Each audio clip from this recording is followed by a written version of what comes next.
This is Bloomberg Surveillance with Tom Keene and Paul Sweeney. Apple's still minting more money than God, right? Geopolitics front and center for global Wall Street. With Lisa Mateo on markets. Stocks are coming off of another record high. And Michael Barr with news. U.S. Secretary of State discussed the conflict in Gaza. The best in economics, finance, investment, and international relations. This is Bloomberg Surveillance on Bloomberg Radio. Good morning, everyone. Tom Keene, Paul Sweeney. An intriguing Thursday, to say the least. We will look at the political economics, the economic politics of this nation. Former President Trump speaking tonight, but all sorts of rumors, speculation, which we will let other people talk about, Paul. Just the facts. Let me know what the facts are right now within the American political system. Exactly right, Tom. I mean, we're looking at the markets here today. We had a big sell-off in the tech stocks yesterday, Tom. Getting a little bit of a bounce back here today. The Nasdaq up about a third of 1% here in the morning, but folks just trying to get their sea legs here after what has been a couple of interesting days coming out of Milwaukee with the Republican National Convention. And then, as you mentioned, Tom, former President Donald Trump speaking this evening. We're going to synthesize all that together for you. We start strong with Andrew Sheese. We'll get to him with Morgan Stanley in a moment. We're on YouTube. Subscribe to Bloomberg Podcast. That's all I can say. I sound like everybody else on YouTube. Hit the like button. Right, exactly. But subscribe to Bloomberg Podcast, and you do that by searching YouTube, Bloomberg Podcast, and we're right there. Front and center, growing every day with a great live chat, Apple CarPlay. And thank you to a gentleman for sending in. They're blowing up Android Auto and making it, I guess, much more palatable to everyone. Thank you for that. We're on Android Auto as well. We're in the Interactive Broker Studios with our Bloomberg Business Flash, Lisa Mateo. Good morning. Tech stocks battling back. This is after worries of tight U.S. restrictions on chip sales to China. It drove its worst day since 2022. Now, a big part of that rebound, a beat from Taiwan semiconductor manufacturing. It actually makes chips for Apple and NVIDIA. TSMC, they also raised their projection for full-year revenue growth. Their ADRs up more than 1%. Checking with stocks that were affected by yesterday's trade concerns, you had NVIDIA, Advanced Micro Devices, Broadcom. They were all lower yesterday.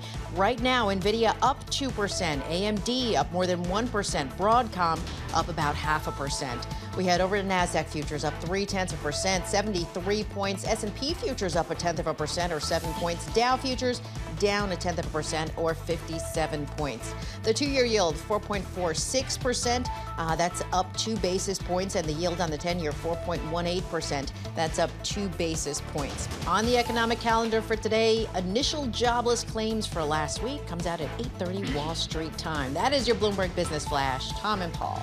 Right to it, and we will do that this morning. Got a lot of politics coming. It's a very Brown University morning. I know, exactly. Got Wendy Schiller coming up, and right now, a gentleman who was outstanding in mathematics at Brown and in financial economics, Andrew Sheets, joins us. He's global head of corporate credit research with Morgan Stanley. Does a wonderfully holistic note as well. Andrew, I take real issue with the micro analysis now. And to me, the blunt instrument seems to be, once again, after retail sales, after a recalculation of consumer strength, we have solid GDP growth. To me, that's been the miscalculation of quarter after quarter after quarter. Why is that? Yeah, thanks. Good morning. It's great to be here. Look, I think that's really important. This is an economy that's been, I think, consistently underestimated for going on 2 years now, and it's consistently showed resilience in the face of higher rates. And certainly fiscal spending has been part of that story, but I think an even bigger part of that story has been on the latest edition of the Bloomberg Daybreak US. Okay. As well as... we had somebody parachute in there, Andrew. Continue. That was like 4 floors away. They haven't had their morning tang. Andrew, continue, please. Thank you. So I think you've seen resilience in the consumer as well as investment. You've seen American investment in manufacturing and infrastructure pick up in a way that we haven't seen in a very long time. So there are multiple drivers of this economy, and Morgan Stanley's base case remains that you get a soft landing this year and growth is around 2% in the U.S. this year and next year. So given that backdrop, Andrew, from a credit perspective, how much credit risk are you suggesting investors take these days, and where? Well, this is a challenge I think investors are facing. I mean, in some ways, I think this is an absolutely ideal market for credit. Credit likes moderation, and our forecasts at Morgan Stanley are full of moderation. You know, as I just mentioned, we have moderate growth around 2%. We have inflation moderating rapidly, coming down. We think the Fed will cut 3 times this year, so you have moderating policy rates. So this is a very good backdrop for credit. Now, the challenge is spreads are tight, so spreads are reflecting some of that. I think the way we're trying to frame that to investors is we think it's too early to position short. We think those spreads stay tight. We think there are still some pockets of the market like loans where you have yields above 9%. They're still attractive. But again, I think it's a market where you do have to be somewhat picking your spots as credit has incorporated some of that positive macro backdrop. Well, I see in the, just across the fixed income spectrum, Andrew, U.S. high yield has been a great performer. What's supporting that? Because again, does that just kind of go to your moderation call there, that people are willing to take that type of risk? I think it is. I think it's the fact that, high yield is very sensitive to a recession. But to Tom's point, as the economy has continued to skirt that risk and be better than expected, that's been helpful. I think you are presenting investors with very high nominal yields that they haven't seen in a while. So if you can get, 7, 8, 9% on high yield bonds, that brings in demand. And, I do think that market is also not seeing very much supply. Because rates have been high, we haven't been seeing many LBOs. The debt that we have seen in high yield has been refinancing other debt. So it hasn't been net new bonds that the market needs to buy. And now, folks, we speak to Andrew Sheets about what he doesn't want to talk about.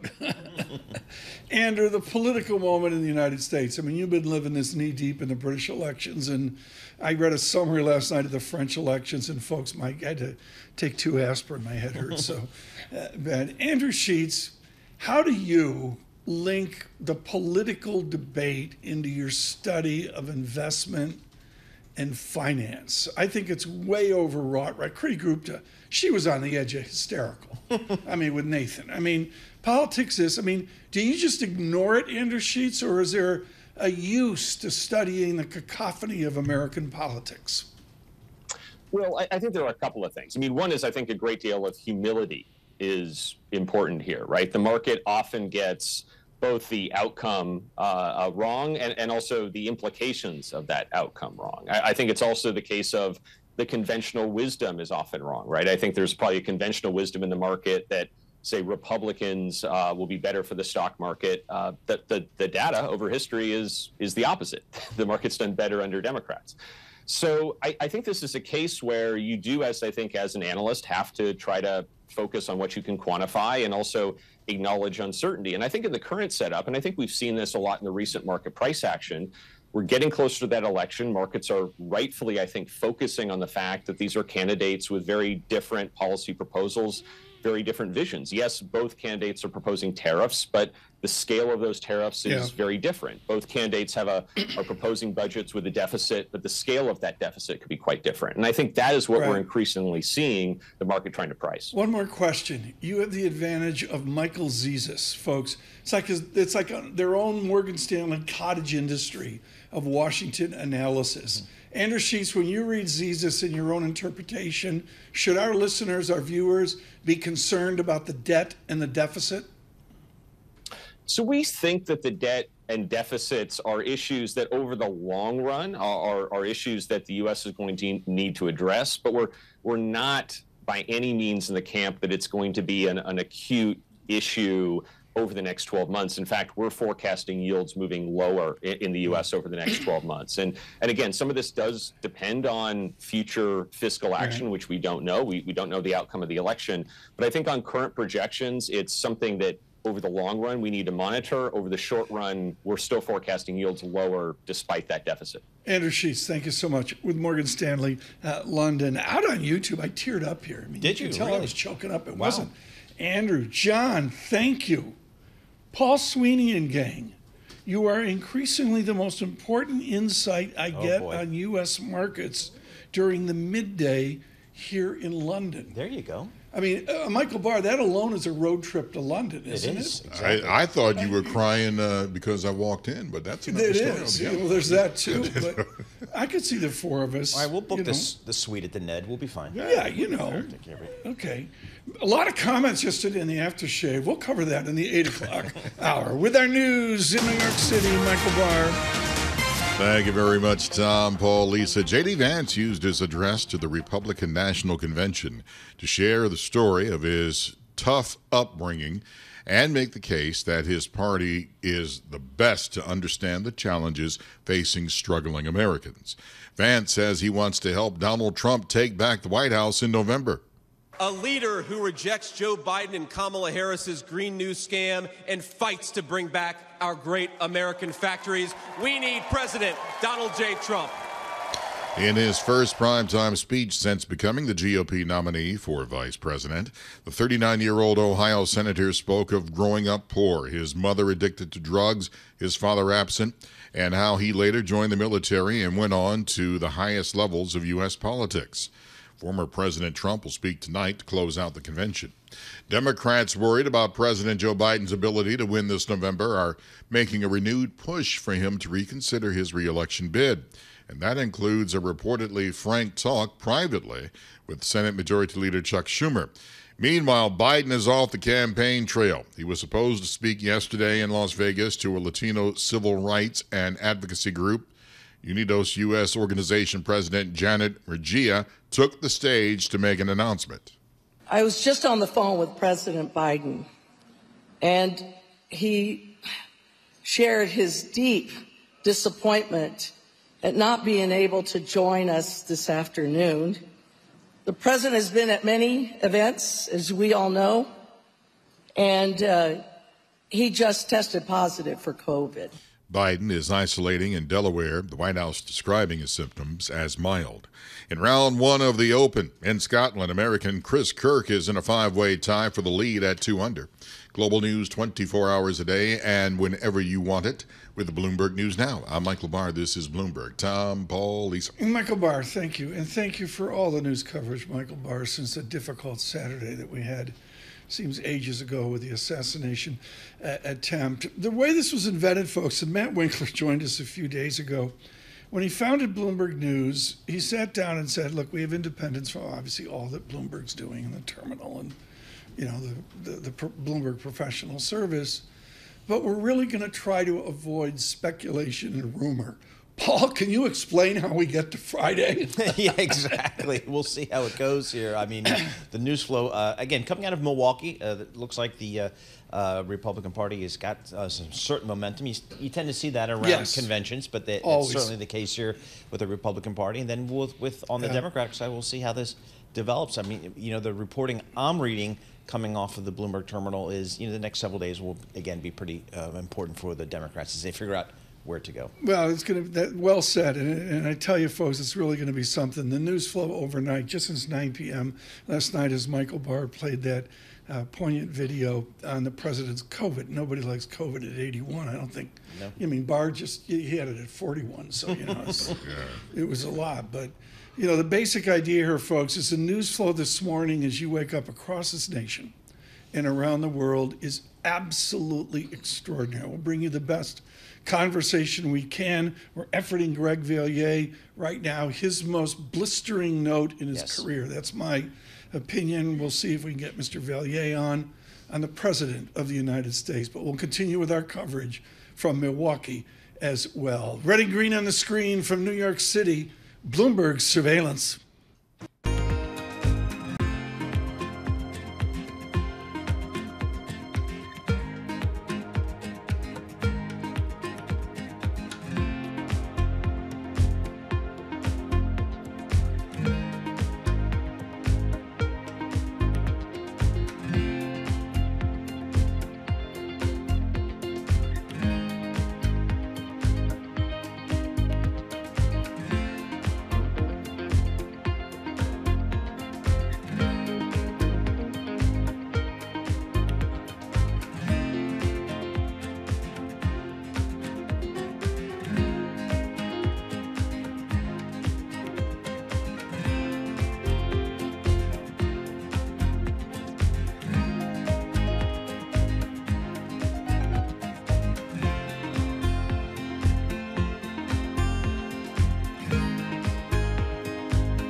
markets, headlines, and breaking news 24 hours a day on Bloomberg Radio, Bloomberg Television, and the Bloomberg Business app. This is a Bloomberg Business Flash.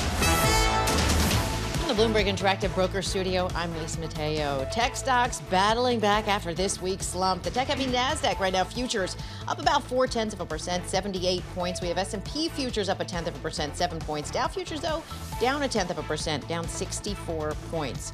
We have the two-year yield, 4.46%, and that's up 2 basis points. The 10-year yield at 4.18%, and that's up 2 basis points. Commodities, we'll check in spot gold higher, $2,463 an ounce. We have Brent crude $84 a barrel, WTI crude $82 a barrel. To earnings we go. Domino's Pizza down more than 12%. Second quarter revenue fell short. The company said it's going to close nearly 10% of stores, Japan and France, because of poor performance. Then you have Blackstone down about 1.5%. Missed profit estimates. Its real estate arm, that actually weighed heavily on those results. And D.R. Horton down more than 1.5%. Narrowed its homes closed forecast for the full year. After the bell, it's on to, just before the bell, it's on to Netflix. The shares are little changed right now. That is your Bloomberg Business Flash. Tom and Paul. Great summary, Lisa. Thank you. I got 8 ways to go there before we get to Kate Heck. We have Netflix this afternoon. Yeah, after the close. That's like a huge huge deal. Yeah, exactly. So I don't know why. What do I know? But you know, I mentioned Queen's Gambit. I think it was yesterday. That was a great show. But you know, they're like the bellwether, aren't they? They are. I mean, and so the question is, you know, what does everybody else do? That's kind of what we're talking about. Even Warner Brothers Discovery. Yeah, Warner Brothers and FT last night. Yeah. We don't have time to do that right now. But we're going to wait. This is a stunning article in the FT here, and I want to get to that with Paul. We'll do that here in a minute. We got to get to Kate. Kate Ackley, you know, she's on for her entire life. She's on Rocky Mountain Standard Time. Run Rocky Mountain. I mean, she's a Buffalo, so you know she's always buffs. on Mountain Time. Here she is in Milwaukee, half a wing. Kate Ackley, I got a serious question, and we're avoiding the rumor and speculation that's out there. Are the Republicans distracted by the Donnybrook, which is the Democratic Party future? Distracted is not the word. I mean, they're just, that's one more part of maybe their optimism. They're really bullish on November elections. I was at an event last night after the main stage and the speakers, and this was a tax policy sort of event, people who support, making the 2017 tax cuts permanent. And Speaker Mike Johnson stopped by and gave some remarks to the crowd. And, you know, they're really talking, Republicans are really talking like they are getting ready right now for January and to have the White House, the control of the House, and win control of the Senate. Johnson was talking about they're already looking at their outline for the first 100 days of a Trump administration. Yep. I find this just stunning. I mean, it's not for me to opine, but they're getting way out front. Yeah, there's certainly some momentum there. And Kate, so what's the feeling, what's the feedback from Senator JD Vance's speech last evening at the convention? You know, so we talked the last time, and thank you for having me on again. The last time we talked a little bit about the changing Republican Party, and Vance is, you know, a symbol and a reality of that, talking in a way that does not sound like the old Chamber of Commerce or Country Club Republican Party that is aligned with, you know, big business, global industry, Wall Street, things like that. He talks like a populist and embraces that populism to some extent. Though you do see there is some agreement on things like tax policy for the most part, disagreement on things like trade policy. But the people that I have talked to on the ground, delegates, lobbyists who are here to support the party, or just, you know, mingle with lawmakers and government officials, they're just putting on that very unified. They feel good about their prospects in November and putting on a very unified veneer. So what's the expectation for tonight's speech from former President Trump? Will it be a typical Trump speech, or will the events of last weekend, the failed assassination attempt, will that have an impact? Well, what former President Trump said and what his campaign signaled was that this would be a different speech than without the attempted assassination over the weekend, that he was going to, go back to the drawing board. And, through the week, we have seen a lot of Republican unity. Although we have seen some divergence in views, we know that the Republican Party does have divisions over things like the support for the war in support for Ukraine in its war against Russia. We know that there are divisions on trade policy simmering under the surface. Right. But I think what Trump has done has managed to unify the party under himself, and I think he will focus on that tonight. Okay, one more question. And it's come up, and I guess it goes to the Democratic side, but I'm going to take it to the Republican side as well. The president is extremely comfortable talking about foreign policy with his tenure in the Senate, et cetera. Except everyone, including Mike Allen this morning at Axios, observes when you get elected, nobody cares about foreign policy. Is it any different in Milwaukee? I mean, this speech tonight with the president, does he basically ignore foreign policy? Why not? No one cares. I mean, you saw big cheers last night for when, JD Vance talks about America first. And I think you will see that Trump will be very much on that America first message. Okay, so we're back to the 1930s, isolationist GOP. Wendell, I can't remember his name now, not LaRouche, Wendell, can't remember it, and I'll get it for you later, folks. But is this basically the 1930s pre-World War II GOP, Kate Ackley? This is a reinvented Republican Party, or a reinventing Republican Party.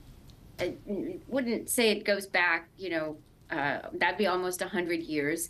This is an evolving party that is embracing some of those populist, themes, and yet still very cozy with business interests to some degree. Okay, Kate, thanks so much. Kate Ackley here. Wendell Wilkie, Ari to the rescue. There you really? Ari was in my ears. How did He's like, Ari hey, stupid. get that? Wow. I mean, he's huge. I mean, he bails out Lisa Mateo on a daily basis. I mean, Wendell Wilkie. Yeah, sure. Who doesn't know Wendell Wilkie? My grandfather had a button or something, from way there. But it's interesting, folks. And Paul and I aren't going to opine on this, but we're going to bring it up in Visible here on this historic day. Who knows what the Democrats are doing? I mean, we're getting reporting that I'm sure Professor Schiller will talk about, the former Speaker of the House, Pelosi of Baltimore and San Francisco, and a guy named Schumer from New York City. Yep. They've sat down with the president, not now, but a number of days ago, and said, okay, what are we doing here? Yeah, exactly. That's reported. That's not That's been reported. And now with the president sidelined for a number of days with COVID, you wonder if this will be a time for reflection and more discussion among his aides and his confidants. Well, COVID at 81. I mean, exactly. It knocked me out once. Yep. And, it's right before, my one vacation of the year. That worked out well.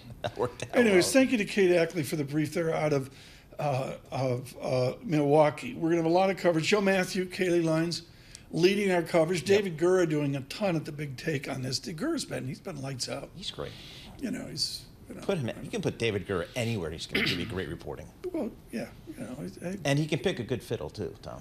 Well, he can do that. Yep. Now, we got to discuss this. The governor of North Carolina rumored to be, if the president steps aside, one rumor is the vice president and the governor of North Carolina. Okay. But that would be a Chapel Hill vice president. Yeah, is that okay with you? That's okay. That's okay. I mean, we Dukies, we have respect for North Carolina. We know how good they are because we play them all the time. And we go against them all the time. We know how good they are. Okay. So there's some respect there. Much more to come here on economics, finance, investment. Red and green on the screen.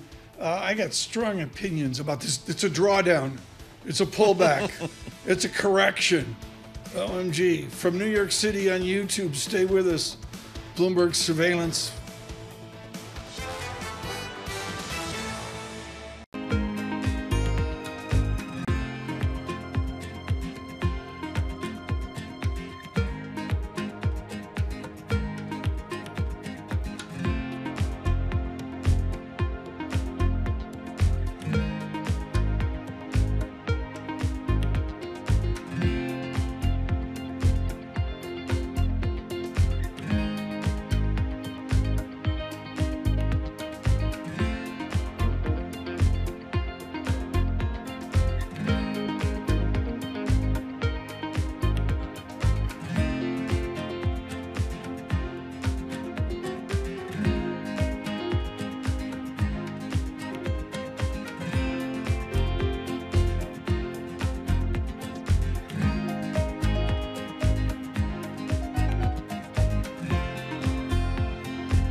markets, headlines, and breaking news 24 hours a day on Bloomberg Radio, Bloomberg Television, and the Bloomberg Business app. This is a Bloomberg Business Flash.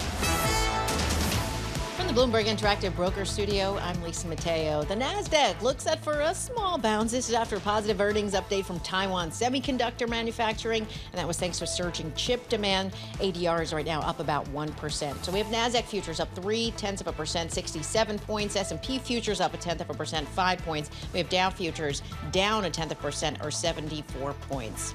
We'll head over to the bond market. We have the 2-year yield at 4.46%. That's up 2 basis points. The yield on the 10-year 4.18%, and that's up 2 basis points. Shares of M&T Bank up nearly 1%. It reported profit figures beat expectations in the second quarter, and that was despite falling year on year. Nokia ADRs down more than 3%. Quarterly sales second quarter missed estimates and were the lowest since 2015, and that was due to the weak investment in mobile network upgrades. And United, they said deep discounts by those low-cost carriers were they're really weighing on the industry, and that its third quarter profit will fall short of expectation. Their shares up about 0.8%. That is your Bloomberg Business Flash. Tom and Paul. Thanks so much, Lisa. Surveillance correction. We do corrections whenever we're wrong, and I was not wrong, but I alluded to the idea way back long ago, far away, on this isolationist tendency, Paul Sweeney, that Wendell Willkie in 1938 was some of it. And to be clear here, Wendell Willkie was not an isolationist, but there was a whole ferment into Pearl Harbor among elites, left, right, and again, from the articles from a Midwest bias to we really don't want to go into a war of 1939. No, I mean, Roosevelt, but the best Roosevelt could get done was Lend-Lease, if you think about that. So. And so, the parallel, it's not exact parallels, but it's going to be really interesting to see how former President Trump addresses this after what we heard from the vice president nominee last night. We turn to the bond market, and he's absolutely perfect to do this. George Borey is chief investment strategist, Allspring Global Investments, really thinking about what to do, not what to talk about. George, what are you doing right now in fixed income? Yeah, thanks. Good morning, guys. Good morning, Tom. Thanks for having me on the show. I think the central message for bond investors is that in this market, a little duration can go a long way. Bond yields topped out at the end of last year, and they have been on a slow grind lower. It's difficult to time perfectly, so trying to sort of catch the ups and the downs is not something that we would recommend. But a little bit of duration helps when yields start to fall, like we've seen just over the last couple of weeks. And so that is one part of the strategy. The other is just maximize your income. Bonds are doing exactly what they're supposed to do. Steady, consistent, persistent income. That income compounds through time. You couple that with a little bit of duration, and the simple message around bonds are generating bond-like returns. There's a good chance bond returns will be between 5 and 10% this year, depending on sort of what type of bonds you hold. That's very good from a bondholder's perspective and for a bond investor. Tom, here's a name you're going to like. George started his career at a firm in Boston, I'm sure you know, Fleet Financial. Remember that? Fleet Financial. Awesome. He read every morning Podorevsky and Podolsky. They published every morning. It was like gospel. Yeah. If you were Fleet, you know, Fleet. had to, serious credit training chops there. It was great. Hey, George, talk to us about credit risk. How much credit risk do I want to take here? If I look at the INGO function on the Bloomberg terminal, it just gives me some returns across fixed income. The best returning in the U.S. fixed income is U.S. corporate high yield at a little over 4%. Should I be taking that kind of risk here? Yeah, no, I think that's a great point. I mean, if you look at what's happening in the economy showing some signs of deceleration, but we're seeing a big rotation on the stock side, and that also flows through on the bond side. When we look at corporate credit spreads are tight. We can say that. It's a sort of a truism, if you will. Investment grade credit spreads are, call it, roughly around 90 basis points. High yields roughly around 300 by historical standards. That's fairly tight, but yields are high. And so that extra income is helping, and corporate credit quality is doing just fine today. There are some spots of weakness, but they're in corners of the market. They're not in the central part of the market.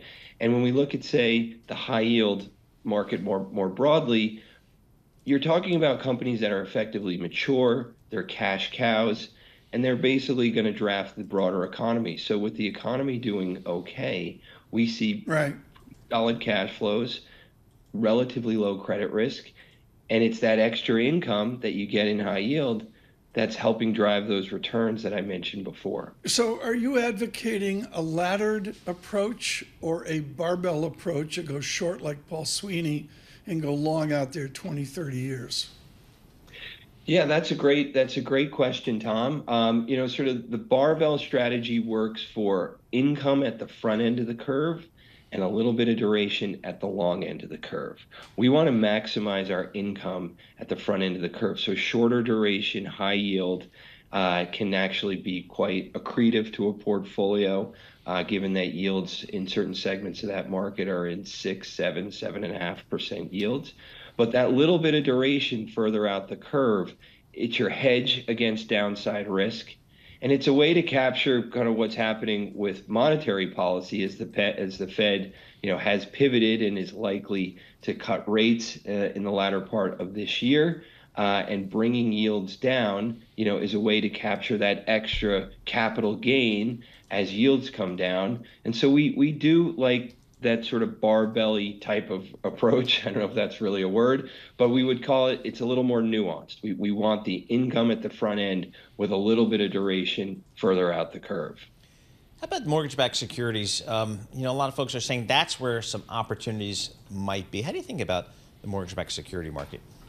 So mortgages are an interesting security from an investment perspective. I think the simplest way to think about mortgages in a bond portfolio, very high quality, obviously a diversified pool of residential mortgages back these securities. But what you're really playing is volatility, and bond or interest rate volatility peaked with yields at the end of last year. And perhaps even more important than the downward trend in yields that we're seeing is the downward trend in interest rate volatility. Bond prices still go up and down, but they're not going up and down quite as much or nearly as fast. And as a result, volatility is coming down.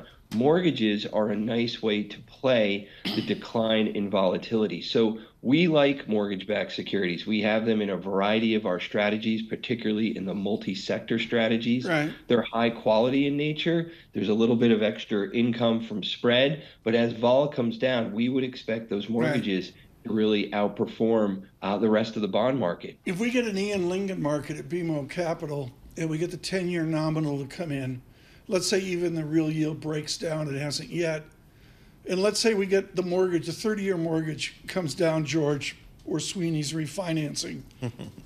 George Bory, what does that do to mortgage-backed securities? Yeah, no, if yields are coming down, they'd have to come down quite a bit at this juncture, given how high mortgage rates have gone over the past 2 years. But a drop in yields, allows mortgage holders, certainly ones with higher interest rates attached to their mortgage, to start to refi. And so that exercise, will start to kind of change the cash flow structures, if you will, embedded in some of these mortgages.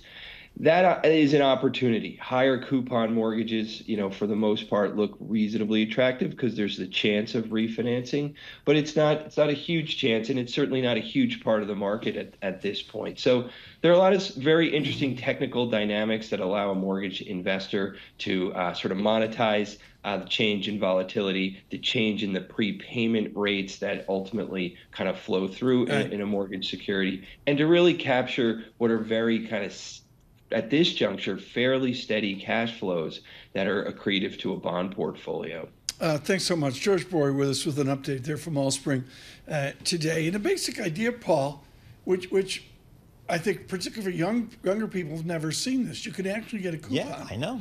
That's what we forget about. And sometimes they quote 6%, 7%, whatever. I don't have that in my head. No, we haven't had that for a long time. So, we actually have real yield for investors here. And again, let's not forget municipal bonds. If you're in a high tax state, some of the triple tax-free equivalent yields on municipal bonds are really attractive. We hear from a lot of municipal bond strategists there. You got to keep that as an option in your fixed income portfolio. No, we're going to have to see on that. Huge news day here, of course, out in Milwaukee with our coverage tonight of the speech of the former president of the United States. Joe Matthew, Kayla and I is leading our coverage. In the 1:30 hour today, Paul, help me here, 1:30, Okay. Governor Hochul Yes. in conversation with our David Gura. Oh, very good. And that will be timely, to say the least, particularly with the speculation and rumors around the president of the United States. With our news in New York City, Michael Barr. Thank you very much, Tom, Paul, Lisa. Day 4 of the Republican National Convention wraps up tonight in Milwaukee. Day 3 was about the GOP vice presidential candidate. My name is JD Vance from the great state of Ohio. JD Vance told his story of growing up in poverty.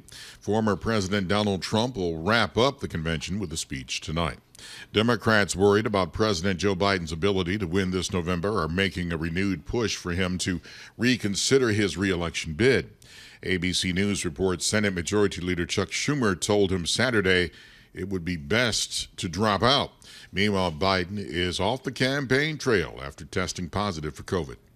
Israel's parliament passed a resolution expressing formal opposition to the establishment of an independent Palestinian state, warning that it could serve as a base for terrorist groups. About 3/4 of the United Nations members have expressed their support for or recognition of Palestinian statehood, with Spain, Norway, and Ireland joining the latter category in May. The FX restaurant series The Bear is the hottest comedy going right now. But is it a comedy? That's what I said. With the Emmy nominations, the show about a sandwich shop set a record for most nominations ever for comedy at 23. And among the shows it's up against for outstanding comedy is the final season of Curb Your Enthusiasm. Curb executive producer and writer Jeff Schaffer says it's kind of weird to be up against a show like The Bear. I love The Bear. Bear's a great show. It's not a comedy. And I don't think they think it's a comedy. No one thinks it's a comedy. And there's a reason for that. It's not a comedy. It's a really good drama. Meanwhile, the first-year FX series Shogun got 25 nods, including Best Drama. The Emmys air September 15th on ABC. Finally, at the Open in Scotland, there is a 6-way tie now for the lead, including Americans Chris Kirk and Maverick McNeely at 2 under. Global news 24 hours a day and whenever you want it with Bloomberg News Now. I'm Michael Barr. This is Bloomberg. Tom, Paul, Lisa. Let's audible this. It's called a dramedy. I have a member. I'm a big fan of The Bear. Yeah, I have a member of the family who's doing this. And there's a massive demand where it's comedy, but it's not comedy. Is it dark comedy? Is that? I don't know. I think it's a drama. Like, for example, I just watched the first episode of the 3rd season yesterday on the train. There was no dialogue, no live dialogue. It was just kind of 40 minutes of just kind of rehashing the lead character's kind of life and everything and how we got to this point. And it was, I mean, it's a serious drama. I mean, you know, you weren't laughing. Stuff. You weren't laughing. No, Michael, I mean, there's some funny think? dialogue, but I haven't seen it, full disclosure. Now, Mrs. Linda is deep into it, and Yep. she says, you got to see The Bear. You got to see The Bear. And I'm like, all right. So she showed me the first episode of The Bear, and it was after a day where I already had a lot of drama in the news, and I just did not feel like watching the show. Not because it's not a good show. I just was not in the mood to see it. Yeah. It's like when you watch the Detroit Lions lose. It's difficult. It's a drama because you don't want to see the Lions lose. Right, exactly. But, you know, we don't have time to do it here. I want to get to this Warner Brothers Discovery madness, but the bottom line is Shogun got a bunch of nominations. Sure. Well, too. you've been touting Shogun. I mean, I'm sure spent you got some of the back end, I assume. $100 million plus on this. I know, it's amazing. But did people watch? That's what. Yeah. It was easier. The water cooler in the old days was easier. Totally. There's no water cooler. I've never seen The Bear. I feel like I'm deprived. But there's 3,000 shows out there at any given time. You can't watch all of them, Okay. as opposed to just thank the 3 you networks. Michael Barr, thank you so much for that. Red and green on the screen from New York City. It's Bloomberg Surveillance.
Markets, headlines, and breaking news 24 hours a day on Bloomberg Radio, Bloomberg Television, and the Bloomberg Business app. This is a Bloomberg Business Flash.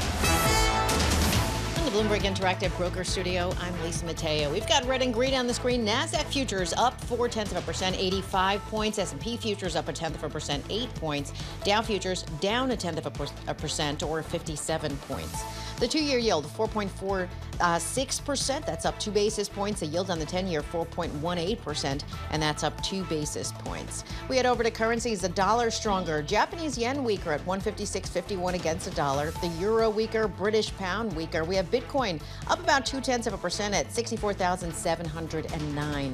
To earnings we go. Abbott Laboratories. Their shares little changed. It boosted its full-year adjusted EPS forecast. Then you have shares of Novartis. They're lower. ADR is down more than 2%. Its closely watched prostate cancer drug, well, that disappointed, and it really took that shine off a raised profit forecast. And Boeing's largest union voted to authorize a possible strike. Those shares down about 0.1%.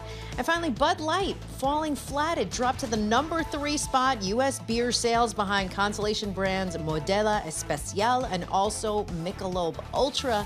That's according to an analysis of Nielsen IQ data. That is your Bloomberg Business Flash. Tom and Paul. We now go to our authority on a can of Budweiser, Paul Sweeney. I mean, Bud Light's un-American. I get that as well.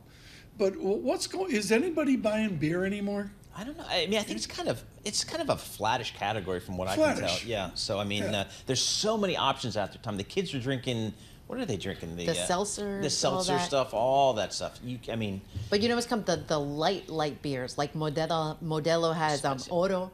Okay. You know, they have like the 90-calorie ones. My dad had Michelob in the refrigerator growing up. That's what he had, the Michelob bottles growing up. Ultra? Okay. No, not even Ultra. Michelob. Go back and Google that. My mother was all Miller, the champagne and bottle beers, which is now cool again. It is cool. What's that about? And my father was, which one costs under $3? That was his favorite. Now, a look at the front pages. What's making news around the world? Your daily roundup of today's headlines from major publications. The front page is the Lisa Mateo Hour, brought to you by IBKR. Financial advisors switch to Interactive Brokers, their lowest cost. Global trading and turnkey custody solutions. There are no ticket charges, no conflicts of your interest. Do that at ibkr.com/RIA. We start strong with a Paul Sweeney nugget. I saw this, Paul. Oh, yeah. I said, are you kidding me? Lisa, discuss. All right, so Warner Brothers, apparently they need to boost their share price, right? So they may be looking to split its digital streaming and studio business from its TV network. So this is from the Financial Times. They're saying CEO David Zaslav looking into a few options, from selling the assets to actually, splitting off its Warner Brothers movie studio and that Max streaming service into a new company. They haven't hired an investment banker or anything like that, but its top manager reportedly talking to advisors. But I mean, the whole thing is about, I guess, boosting the share price. Yeah, and the thing about Warner Brothers Discovery, they have two very interesting big investors. One is cable billionaire John Malone, and the other one is the Newhouse family, which controls Condé Nast. Very, very smart media folks there. Yes. And they know where the value is, and the value is probably in the streaming businesses, not necessarily in some of the legacy networks. In our vast offices here, the surveillance offices, I sat 15 feet that way the day Chrysler ran over the bondholders. And I'm sorry, the FT explains this beautifully. They do. Folks, what they're going to do is take the gazillions of debt and put it into the news division as they wander off with Sweeney's streaming company. Mm-hmm. Paul, you got to be kidding me. In this day and age, they're going to get away with that with bondholders? I don't know. I mean, again, it's interesting. They have so much debt on this company that they have to put the debt where the cash flow is to support the debt. So we'll see. But again, this is a typical. It's such a typical deal. I'm already envisioning the pitch book that I would have put together to go to the board, to go to the management here. It's just right out of the central casting of of M&A, divestitures. But are those times still in play? I think for the people, wonder the rules the road has changed. They may have, but boy, look at the principles here again. John Malone, the Condé Nast, David Zaslav, the CEO. this is in their wheelhouse. They think about these things. Where's the value and what can support the debt? So we'll see. Okay, so I can bring it up on the Bloomberg. I got $42 billion in debt. Yep. And they're gonna give that. They're gonna hand that to Wolf Blitzer. Yes, exactly. We'll see. I mean, that's exactly what we're talking about, right? Margaret Brennan. Here, Yep. Margaret, you take $10 billion in debt, and Wolf, you take $32 billion in debt. Sure, and that's what we're talking about. And there's $10 billion of EBITDA to support that, so it's about 4 times net debt to EBITDA. That's okay. It's not crushing. Agreed. But it's tough. They were at $52 billion in debt just a couple of years ago, so they are paying it down. They've got $5 billion a year in free cash flow. There is stuff there to build on, but I'll leave it to Lisa. We'll get Rich Greenfield and Moffat Nathanson and the Yes. rest. We'll get the adults in here to describe this. Maybe Mario Gabelli. I'm sorry, Lisa. We get carried away on that. What else? No, it's good. It's good. Another deal. Okay, this is for the WNBA. Apparently, the framework is set. The new media rights deal with Disney, NBC, Amazon. It was first reported by The Athletic. The Wall Street Journal confirmed the numbers. The league set to bring in approximately $2.2 billion over 11 years. Now, if you break down the numbers, so the WNBA's current media rights valued at about $60 million per year. This new structure would be in the annual range of $200 million. So you see Still the low. Still Still low. Right. That's in the my thing. opinion, still low. I mean, we're talking about I there's would so not much lock up that long. excitement behind the WNBA. Yeah, if I were the now. WNBA, I would not lock up for this long. I think. Interesting. I think they're really at the cusp. This Caitlin Clark and all the other great young players into the league. It's everywhere. You go to ESPN.com, you pull up the app, you get the WNBA stuff before you get like Major League Baseball. And that's how they rank it. It's unbelievable. Yeah. So if I were the WNBA, I'd go short here on my deal. But that's just okay. What do you got next? Citadel founder Kenneth Griffin, yes. He apparently has a thing for collectibles. So he set a record for a fossil sold at auction. He paid $44.6 million at Sotheby's for a 150-million-year-old stegosaurus. Its name is Apex. It's about 11 feet tall. It was found in Colorado. Oh. It was actually expected to get $6 million, but he paid $45 million for it. Some people say he wants to lend it to a U.S. museum, but I mean, he's done these trophy pieces before. Okay. But this is just go buy a sports team. I guess he likes buying. All right. Well, that's cool if he donates it to a museum, so everybody can see it. ABC has a Tyrannosaurus Rex. That's the mean one. Okay. The big, Yes. in the movies. The meat eater. Its nickname was Stan, and it sold for $31 million 4 years ago. Thank you, ABC, for that. I made a joke about Legos. I mean, the kids are all into it, and then it's over. Then they move on. Right. You know, They're done. it's a Stegosaurus. There's one, and I think it's in England. I can't remember. There's one that's very cool. It's like in a museum, and it's got the bumps on the back or something like that. Oh, you're nailing it, Paul. Yeah, I'm nailing it. You're just killing it. Take it back to my geology with Paul, exactly. Duke University. Lisa, save us. Okay, the last one. This one's for the kids. Yes, You it talked does. about Legos and stuff, okay? This is a new Beanie Baby. If you've heard about it, Beanie Babies kind of faded after a while. It's a big deal, though. But it is a big deal. So now they have something called a Beanie Bouncer. It's this little 4-inch toy, and you can bounce it. It has a ball inside, and it goes about 50 feet high. So the kids are going to wreak havoc inside your house with this. Exactly. So you got to take Who it wants outside. that? Oh, I see it. Okay. Take it outside, okay? But they're saying that it's got the patents for it. It's going along with the patents. It comes in like 12 animal characters. But this could be the hot new thing at Christmas. Remember the Who rubber knows? ball that you slammed on the driveway, and you tried to get it to go over the house, which you did 4 or 5 times until a second floor window went out. Or got That's stuck the in a fun gutter. part. But it's good. You get the kids outside. See, get them off the technology, All get them right. outside. I'm all for that. Anything. Do your kids go outside? They do because they're forced to. I mean, they have sports every day, and they're outside for hours at a time. It's a huge deal. But you have to get them off. I remember when they were little, like getting them off the devices and getting them outside. Got to do it. It's difficult. Okay, well, thank you, Lisa. Is that it? You have one quick one That's for it. us? There was is one fun. about alcohol being bad for your health, but that was in the journal. But I No, I figured that vetoed wouldn't that. go. Yeah, That I wouldn't said- go over very well here. Not in I this said, room. thank you, Lisa. Yeah, I said, nah, we'll pass on that Next. one. Red and green on the screen. What do I see that matters? What matters is gold. Not enough chat. Gold higher. Nathan Hager tonight. Black tie. Nathan Hager, the Kennedy Center. Bonnie Raitt. the dead. Wow. Honors for Jerry Garcia. Good morning. Promise them everything. Why they all believe him? He wears a big diamond ring. Run, Alabama, get away, get away. Alabama, get away, get away. Only way to please me, just sit down and leave and walk away.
This is Bloomberg Surveillance with Tom Keene and Paul Sweeney. Why are we upset if we're creating jobs? Inflation's still a thing out there for the everyday consumer. With Lisa Mateo on markets. The economic calendar jam-packed today. And Michael Barr with news. Tensions between the U.S. and China have heated up even more. The best in economics, finance, investment, and international relations. This is Bloomberg Surveillance on Bloomberg Radio.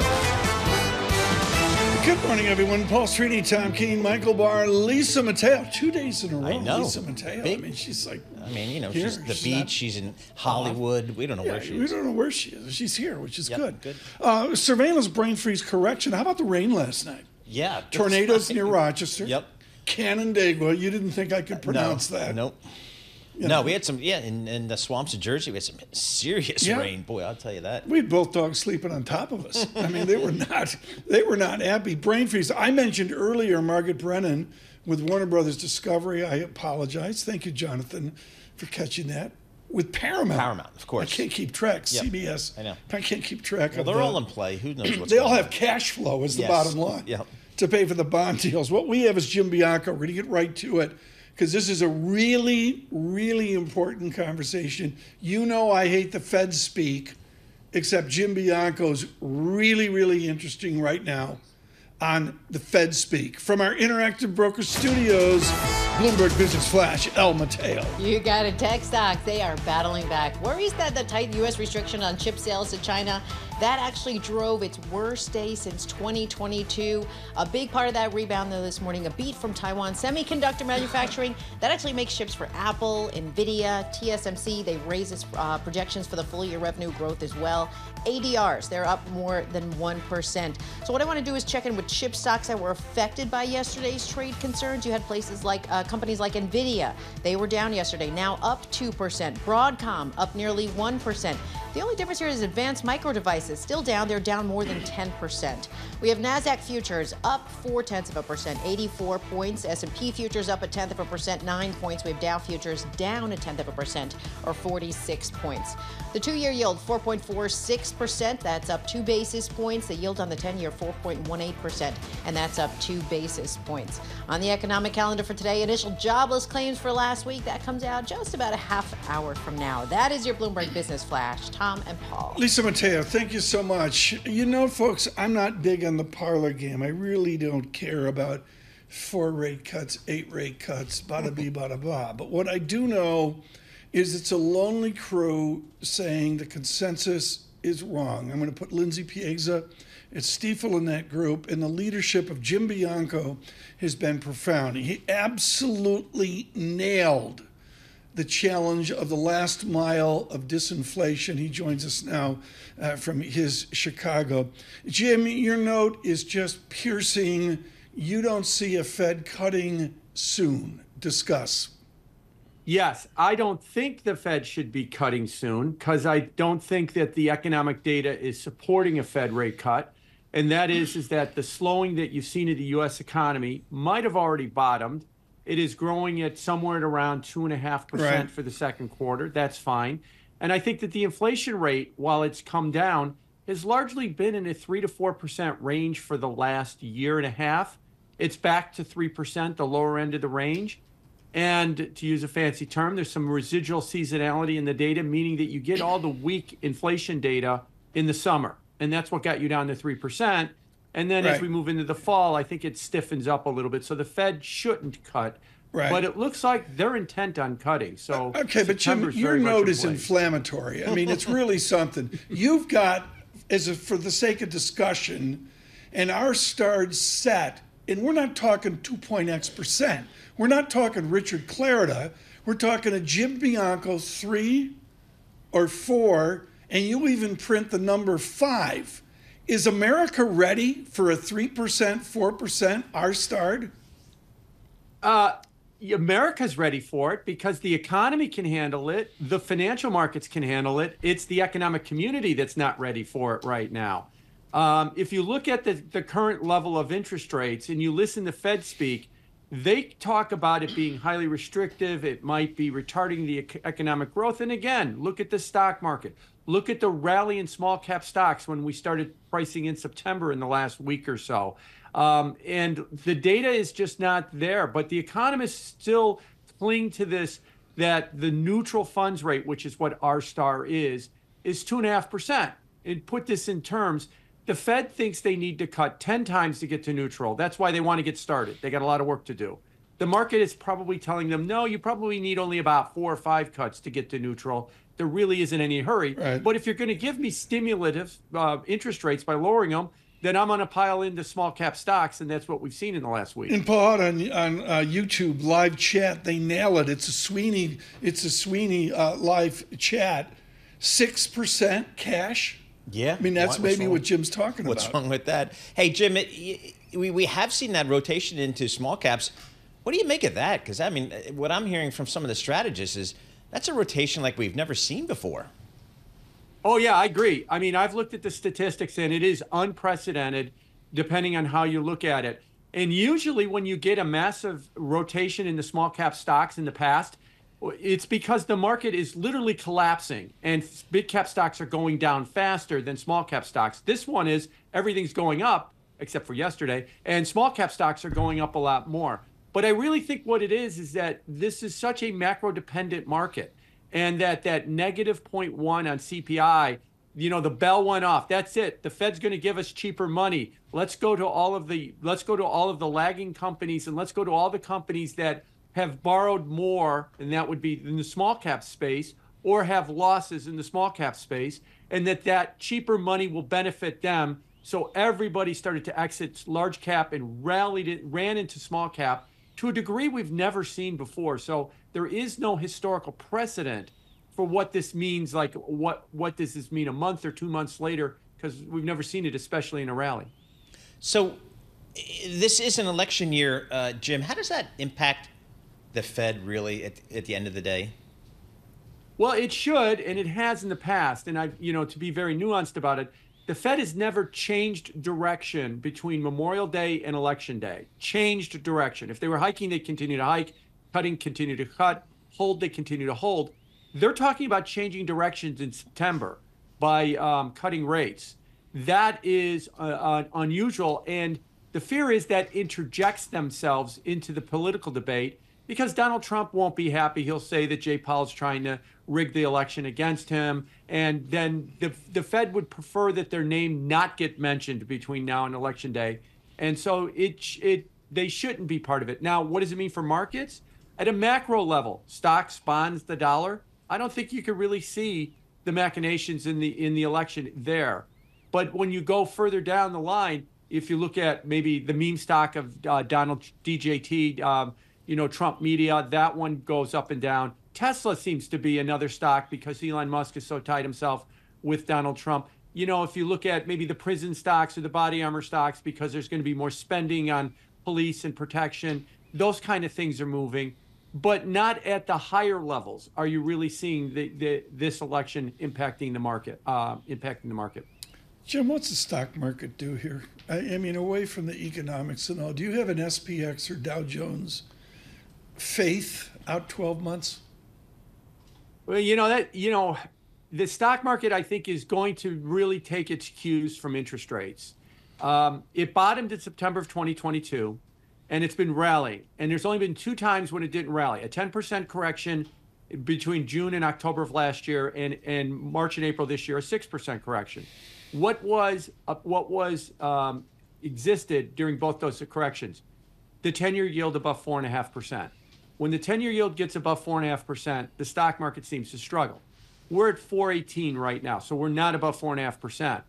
But if the market starts to feel like the Fed's going to ease, the economy's okay, this inflation problem is not solved, the rejection of that policy could be higher interest rates. And if it gets above 4.5%, that could become a problem for the stock market. Mm-hmm. So right now, I think it's going to be okay. It's just going to go through this massive rotation that we haven't seen before. And it's going to be really dependent on whether or not interest rates start to head higher. Yeah. And I'll conclude by saying, I ultimately think by the end of the year into the first quarter, they will get well above 4.5% again, and it will be a problem. But they're not there right now. Jim Bianco from Chicago. Thank you so much, Bianco Research. Really important comments there, pushing against the Fed zeitgeist, to say the least. Red and green on the screen right now. The VIX elevated 14.53. With our news in New York City, Michael Barr. Thank you very much, Tom, Paul, Lisa. JD Vance mixed his personal history with a populist message as he accepted the vice presidential nomination at the Republican National Convention. When I was in the 4th grade, a career politician by the name of Joe Biden supported NAFTA, a bad trade deal that sent countless good jobs to Mexico. Bloomberg's Laura Davison has more from Milwaukee.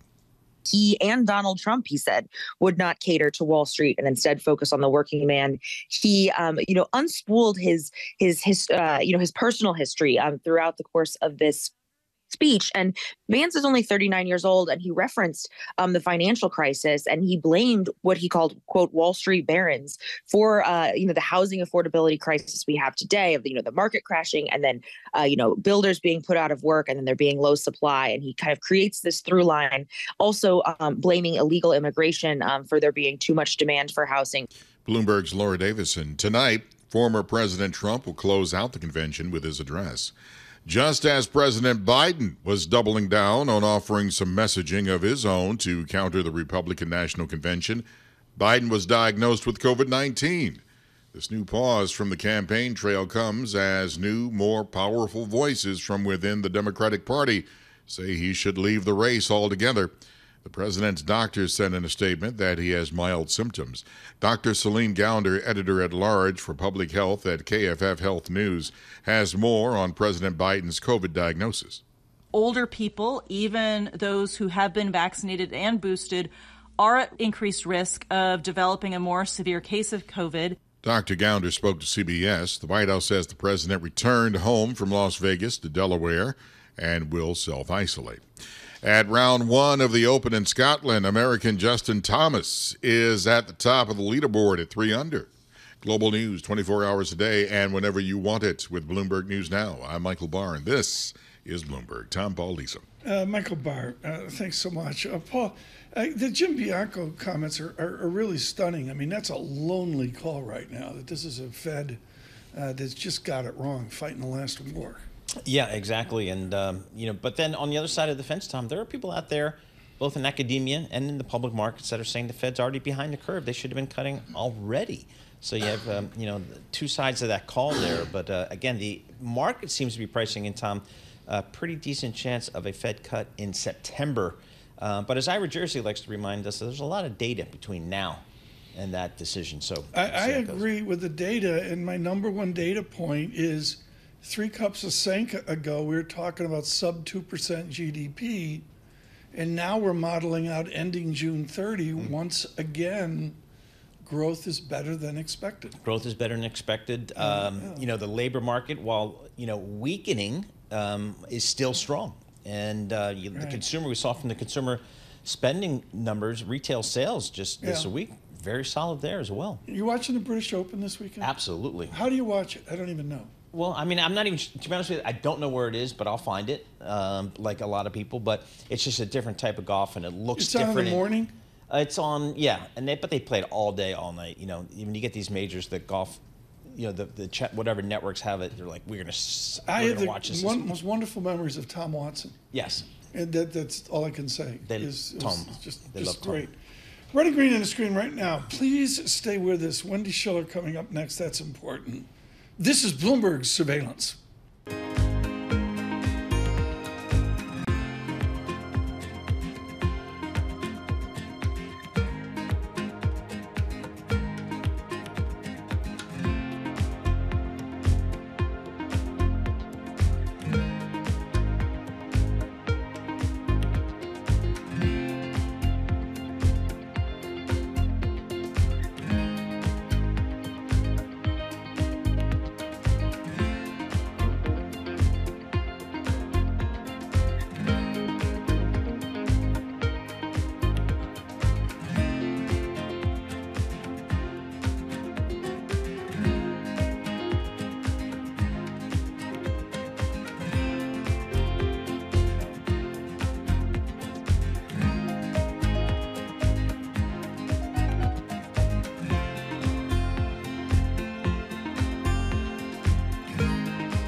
Markets, headlines, and breaking news 24 hours a day on Bloomberg Radio, Bloomberg Television, and the Bloomberg Business app. This is a Bloomberg Business Flash.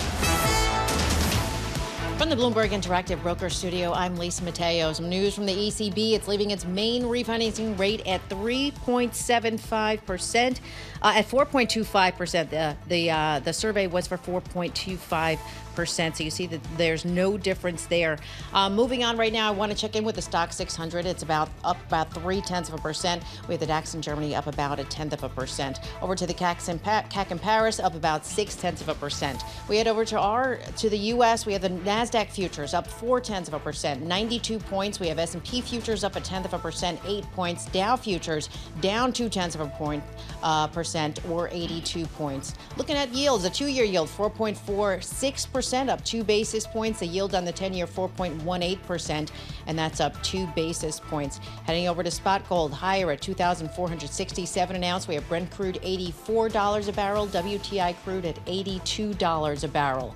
Moving the markets, that would be Tex-Mex restaurant Chuy's Holdings. It's up right now about 47%. Well, the reason why Darden Restaurants agreed to buy the company. And then we go from Mexican food to pizza. Domino's Pizza down more than 12%. Disappointing second quarter results. This is the most ungluten-free I've ever heard of. It is Mexican and now pizza. They had the discounts, new product launches. Yeah. It just wasn't enough for consumers. And before the close, right before it, we'll hear from Netflix. Their shares little change. That is your Bloomberg Business Flash. Tom and Paul. Never heard of it. Mrs. Keene tried gluten-free pizza the other night. Not bad. No. California No, cauliflower crust pizza. Oh, there gosh, you stop. go. God. I'm never going to the Mateo house. Okay, Never gonna be invited I there. can do this with Wendy Schiller. She's at Brown University, and she's been to every bar, every place that sells Narragansett lager beer in Rhode Island. And when I was 39 years old, 2 or 3 nights a week, I was at Lupo's Heartbreak Hotel. Really? And they serve the Narragansett in plastic cups. Yep. Professor Schiller knows this is way back. You go down to the dockside in Newport, listen to the blues and NRBQ and all that. Wendy, 39 years old. I'm a vice presidential nominee. Is that too young? No, I don't think it's too young. I think he's navigated a political career after being JD from Yale Law School and writing a bestseller. I don't think it's too young. I think that's one of the things that Americans are looking for, right? This big contrast between our older main candidates and the VPs being younger. I think William Jennings Bryan would have enjoyed JD Vance's speech, Tom, last night. Yeah. It struck almost identical themes to 1896. I don't know if that should reassure people or make them very frightened that we're going backwards. But nonetheless, no, I don't think so at all. I think that he's positioning himself to be the heir apparent before Trump even wins this election. So that's an interesting political dynamic in the Republican Party. Bill Clinton, 46.5. George W. Bush the younger, 54.5. President Obama, 47.5. I guess the trend's there.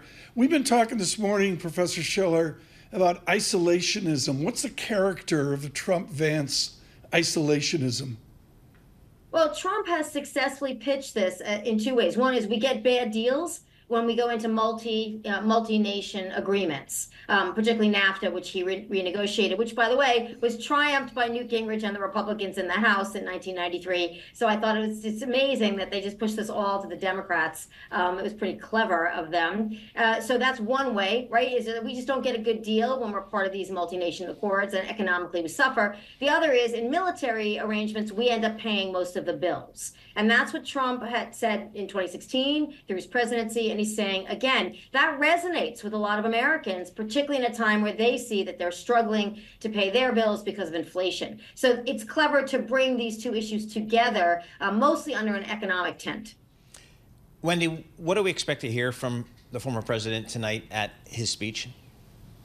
Well, Paul, Donald Trump has remained more disciplined in the last 2 months of his campaign than we've ever seen him, either as candidate or president in prior years. Incredibly disciplined. So if this speech, which he gave in 2016, was, I'm going to make sure we're safe from crime and I'm going to block immigrants, I think it's going to be very similar to 2016, but it might be just a little bit more moderated, just a little bit. He has squashed abortion at the Republican convention, which is really remarkable, given that it's been the driving populist force in the Republican Party for so long. So if he stays disciplined and doesn't look literally too scary to independent voters, then I think they're going to walk away and think this convention was a big success. Let me break in here, Paul, with Professor Schiller of Brown. At the European Central Bank, as expected, they leave key rates unched. They wait for signs inflation is under control, and they say that Christine Lagarde will not swim in the River Seine in Paris. The Olympics. Wendy, it certainly appears to a lot of folks, including myself, that this has been a really solid convention for the Republican Party. How much momentum do they have coming out of this? Every party, if they can pull off a successful convention, has momentum coming out. Mitt Romney had a lot of momentum coming out in 2012. The public focuses on the party in that week. And if everybody looks good and sounds good, they think, hey, maybe this is the party we're going to go with. When we have incumbents, they're bringing their priors with, anything that would push them away. That was the risk for the Republicans, is that they've got this energized base, more unified now from lots of factors, including the tragic attempt on Trump's life. So now they got unity and energy. And, did they mess it up? And they did not mess it up. And that's why I think their momentum continues. The Democrats are the exact opposite. It's starting to feel a lot like 1988, when there was a quote unquote winnable election for the Democrats and somehow they lost it. So I think the Democrats are under tremendous pressure to generate energy. And finally, I will say that may require that Biden step aside very soon in order to give them the time to ramp up that energy for their own convention. So where are we with that? I mean, it seems like from past discussions, Wendy, that this is the decision solely on President Biden. Can he be persuaded to perhaps step down or create a process for a new candidate?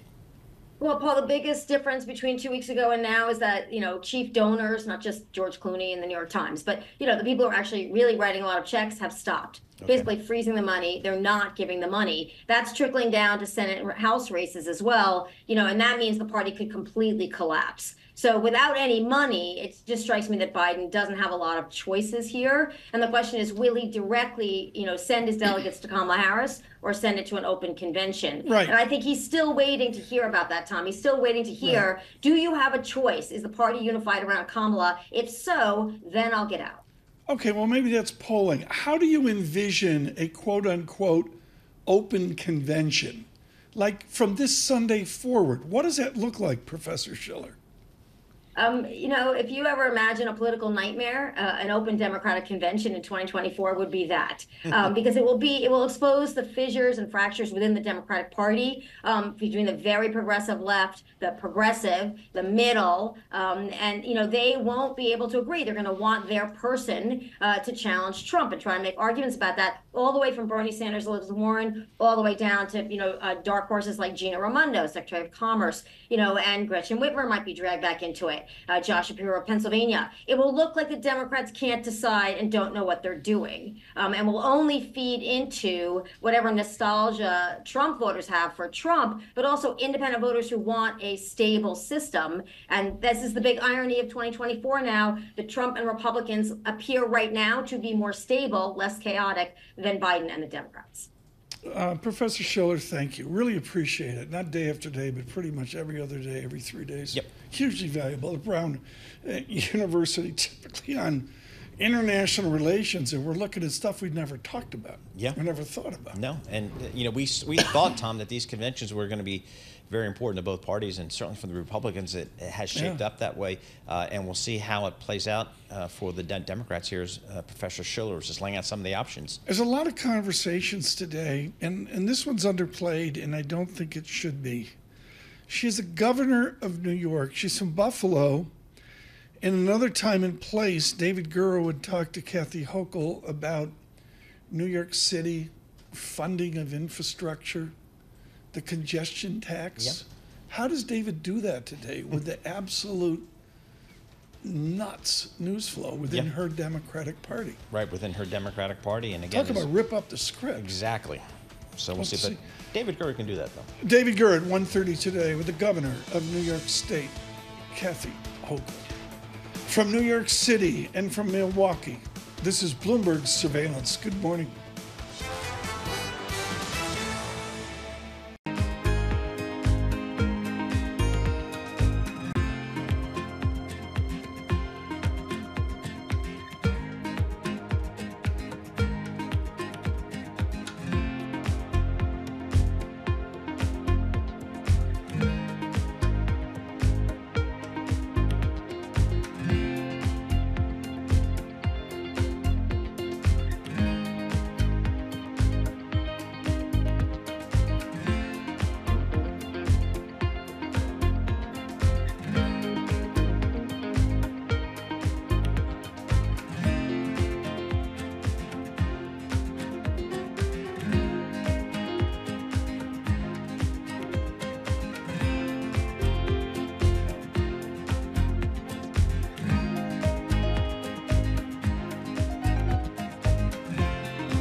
Markets, headlines, and breaking news 24 hours a day on Bloomberg Radio, Bloomberg Television, and the Bloomberg Business app. This is a Bloomberg Business Flash. From the Bloomberg Interactive Broker Studio, I'm Lisa Mateo. The ECB holds rates steady, gives no indication of a September cut, saying that most inflation measures are stable or edged down in June. Right now we have the euro. It's little changed. We get to the U.S. Right now we're waiting jobless claims for last week. Those are going to be coming in, and we're just moments away. Investors kind of looking for some insight into the health of labor market. Economists estimate that it probably increased last week. Let's see. There you go. So the survey was for 229,000. Came in at 243,000, so that's higher than the prior at 222,000. We move on to the markets and see the reaction there. You have NASDAQ futures still up about 0.5%, 111 points. We say S&P futures up 0.1% or 10 points. Dow futures down about 0.1% or 59 points. We have the 2-year yield 4.43%, 4%. That's little change. A yield on the 10-year, 4.16%, and that is little changed. Moving to earnings, shares of Blackstone, they're lower. They're down about 2%. Profit missed estimates. Real estate arm really weighed on those results. And from real estate, we go to home builder D.R. Horton. They're down more than 1%. Weaker than expected orders in a quarter that was filled with high mortgage rates. And finally, Nokia. ADR's down more than 3%. Quarterly sales, second quarter missed estimates. They were the lowest since 2015. That is your Bloomberg Business Flash. Tom and Paul. Lisa, thanks so much. Our economic indicators always brought to you by Commonwealth. Join over 2,000 independent financial advisors who are taking control of their growth with advisor-centric support and future-ready technologies. Grow on your own terms with a partner dedicated to your success. Go to commonwealth.com to learn how. Real interesting comments from Jim Bianco here in the last hour. Eric Winograd joins now with Alliance Bernstein, hugely venerable shop here. And I want to tear apart a Bianco belief, Eric, and see how you push against it. He just says the Fed's fighting the last war. The neutral rate could be higher than anyone ever expected. And this is a Fed that really can't cut rates or really has to have respect for the decision to make the first cut and wait. Consensus is pushing against it. Where are you? I'm with consensus on this one. I think that the first rate cut is coming in September. I think the Fed has been pretty clear about that. Honestly, I think there's a decent case to be made that they should cut in July. And the reason I'm not forecasting that is because they've told us they're not going to, more or less. So, I think September is the likely time. I don't think Jim's entirely wrong. I do think the neutral rate is higher than it was. But the neutral rate can be higher and you can still cut, right? They're still above that neutral rate. All right, so Eric, there's a lot of folks that feel like this Fed's already behind the curve, that they should be cutting already. Are you in that camp? Look, I don't think it's a matter of urgency in the sense that if they don't cut immediately, it's a disaster. As I said, though, I think you can make a good case to cut in July. The disinflation over the past few months is pretty significant. We have seen some, the Fed is calling it rebalancing of the labor market, and I think that is still true. But if the direction of travel continues in the way that it is going, it will start to look like weakness rather than rebalancing. And so I think it's important for the Fed to start to move sooner rather than later.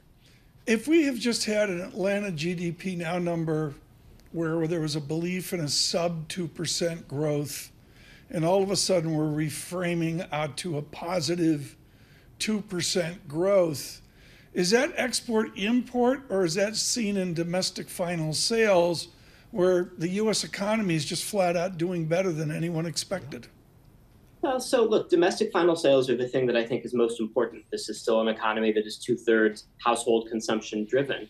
And if you annualize the numbers we've gotten in the first half of the year, that's running at about 2%, which is okay. Of course, last year we were running close to 6%. So there is clearly a slowdown underway there. And with some of the leading edge data on the labor market suggesting, again, this idea of rebalancing, I think there's reason to expect that slowdown to persist. Again, here, I would say slow down, not collapse. We're not looking at something that's disastrous. I think we're still looking at a soft landing. But a big part of the way that you keep that landing soft is to cut rates along the way. Now, you can't wait until it's clear that the economy is rolling over, because if you wait that long, you've almost certainly waited too long. So are we actually have we achieved the soft landing? Has the Fed kind of done its job? Yeah, look, I think that's the most likely case. It's a fun sort of question because people always say, well, where does this business cycle end? It's a cycle. It never ends. It just keeps spinning, right?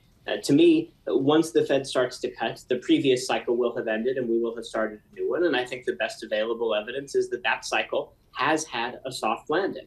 I do emphasize, though, that, soft is the adjective there. And landing, there is still a landing. This means a period of below trend growth, which is what we expect. But again, the way you keep that as below trend growth rather than a recession is to ease conditions along the way. I think the Fed gets that.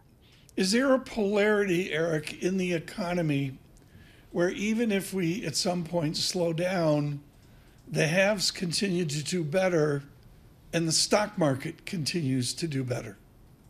For sure. I think that's absolutely the case. And, one of the really striking features of this cycle to me has been just how strong the stock market has been. despite significant rate increases, and now despite evidence of this upcoming or slowdown that is either upcoming or already underway. The stock market just continues to sail through. I think there are a lot of reasons for that, to do with tax policy and the way that the structure of the tax code favors corporate earnings and so on.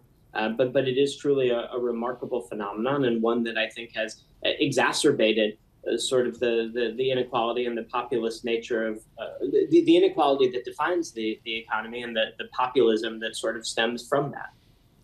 Hey, Eric, we had some employment data come out today.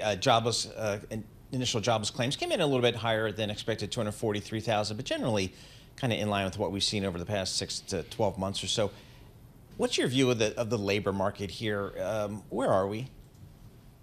We are rebalancing. I think the Fed is still right to call it rebalancing rather than weakening. But the labor market is no longer overheated. If you think back a couple of years ago, the topic that we would have been discussing were labor shortages and how businesses were having to pay significant wage increases in order to find new employees. And that's not the case anymore. The labor market is still strong. The unemployment rate is still very low by historical standards. We're still adding a couple 100,000 jobs a month in non-farm payrolls. And even jobless claims, which, as you note, are a little bit higher than they were 6 months ago, aren't high by historical standards, aren't really sending a signal that businesses are truly shedding labor. So it looks to me like the labor market is in better balance.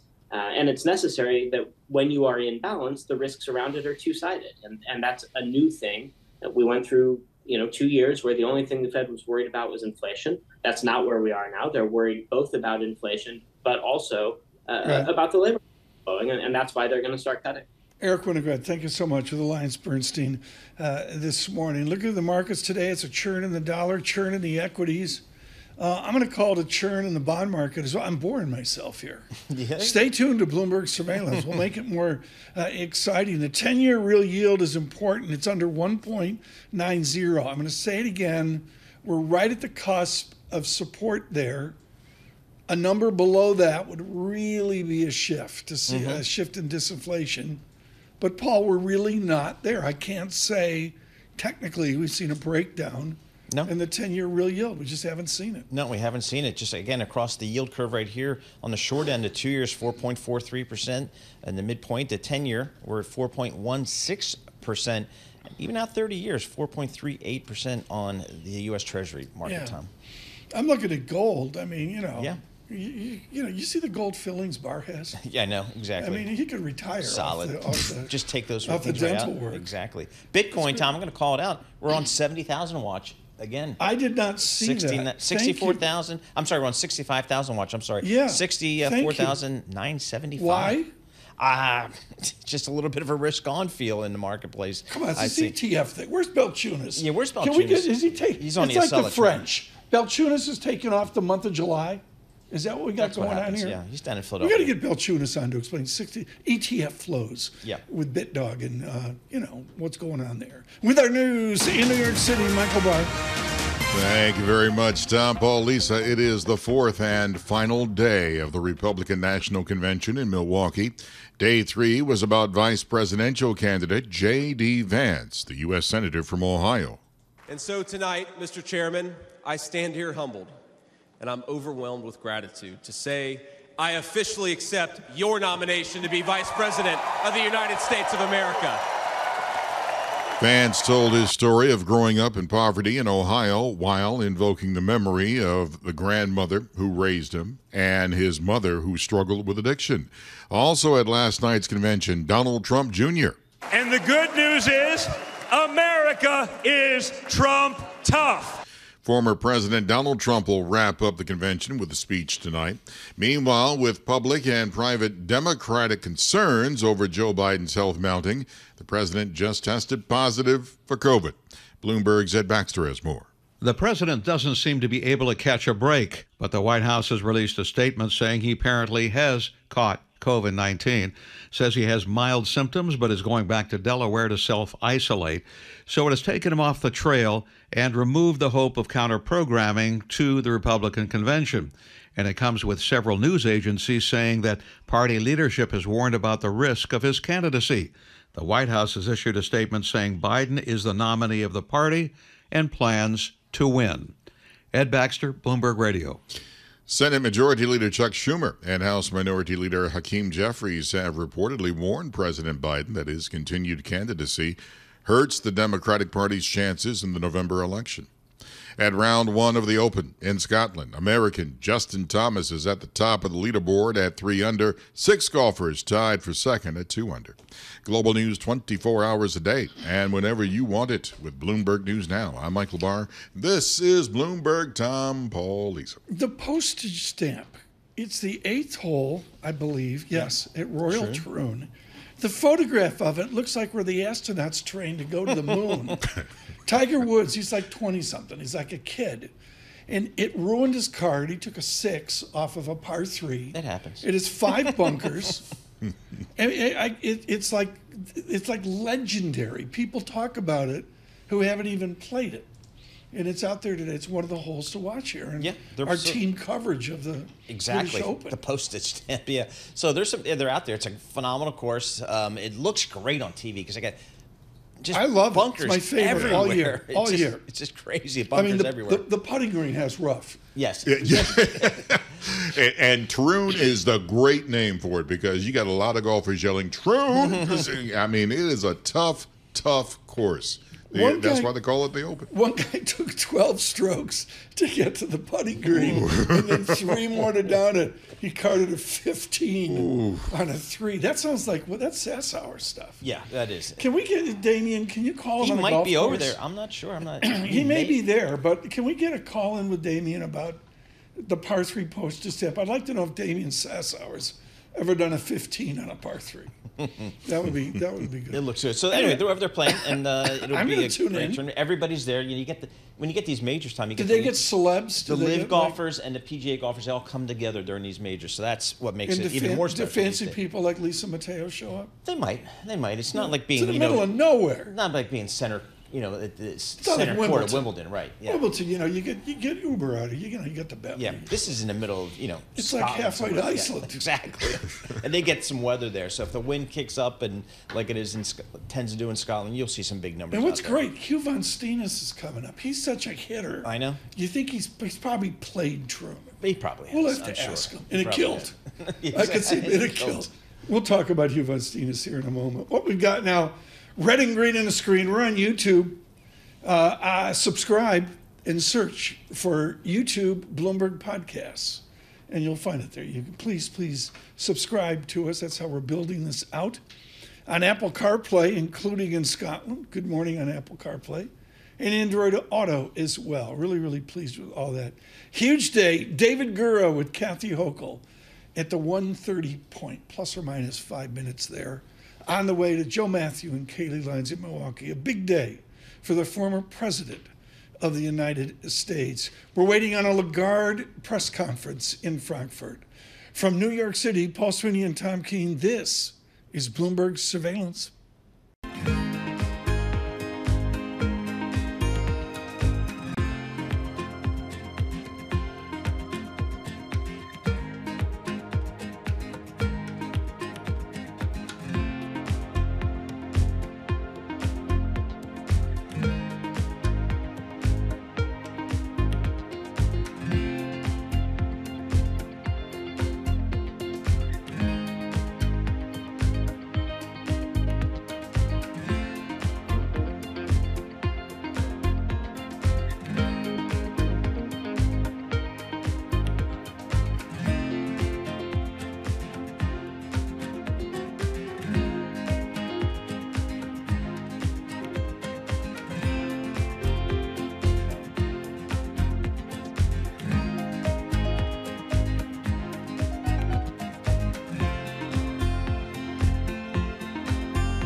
Markets, headlines, and breaking news 24 hours a day on Bloomberg Radio, Bloomberg Television, and the Bloomberg Business app. This is a Bloomberg Business Flash.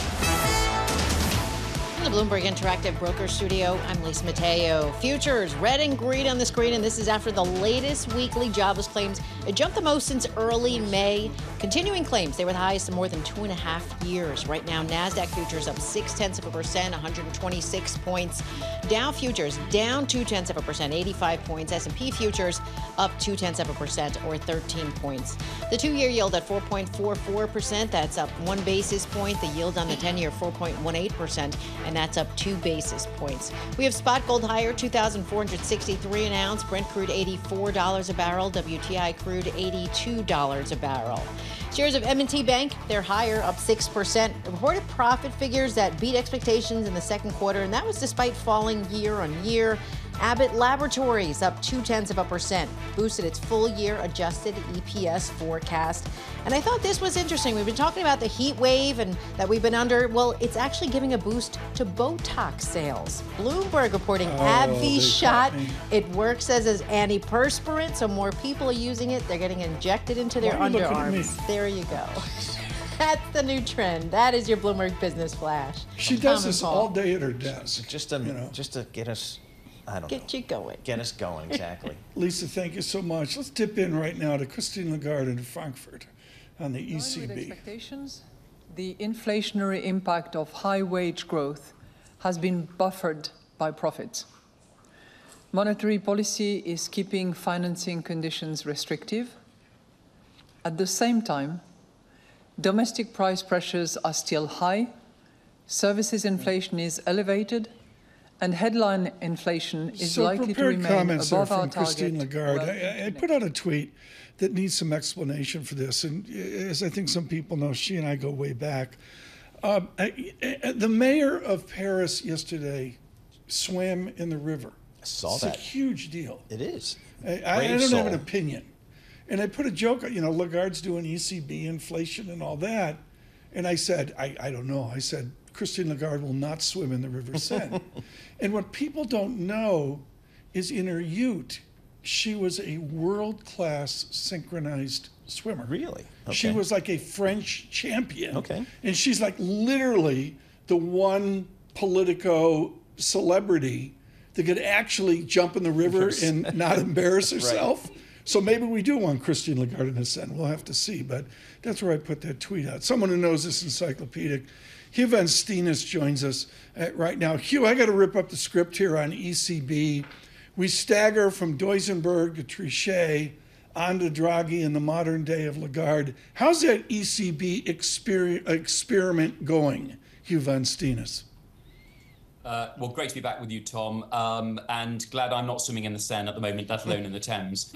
Look, I think the ECB experiment has been painful. You and I have chatted many times over the last a dozen and a half years, really, since the euro has been introduced, how we've had to have an awful lot of emergency measures, whether it's QE and TLTRO, special bank lending schemes to fend off the Eurozone crisis. Then we had this dangerous experiment of negative interest rates. Finally, we're getting back to a little bit of normality, even if maybe not so normal on the politics side. So I think it's been a very painful experience. And I think, one of the things I put in my op-ed at the FT last week is we still haven't finished the reforms. I was invited somehow to the 10-year anniversary of banking union.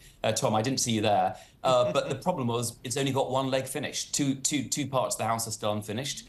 And securitization in Europe has been basically dead as a dodo for 15 years. And so there's plenty of work still to be done. I should introduce him properly. Huw van Steenis, Vice Chair of Oliver Wyman, service to the United Kingdom with Mark Carney at the Bank of England, and of course his endowment work with his Oxford University.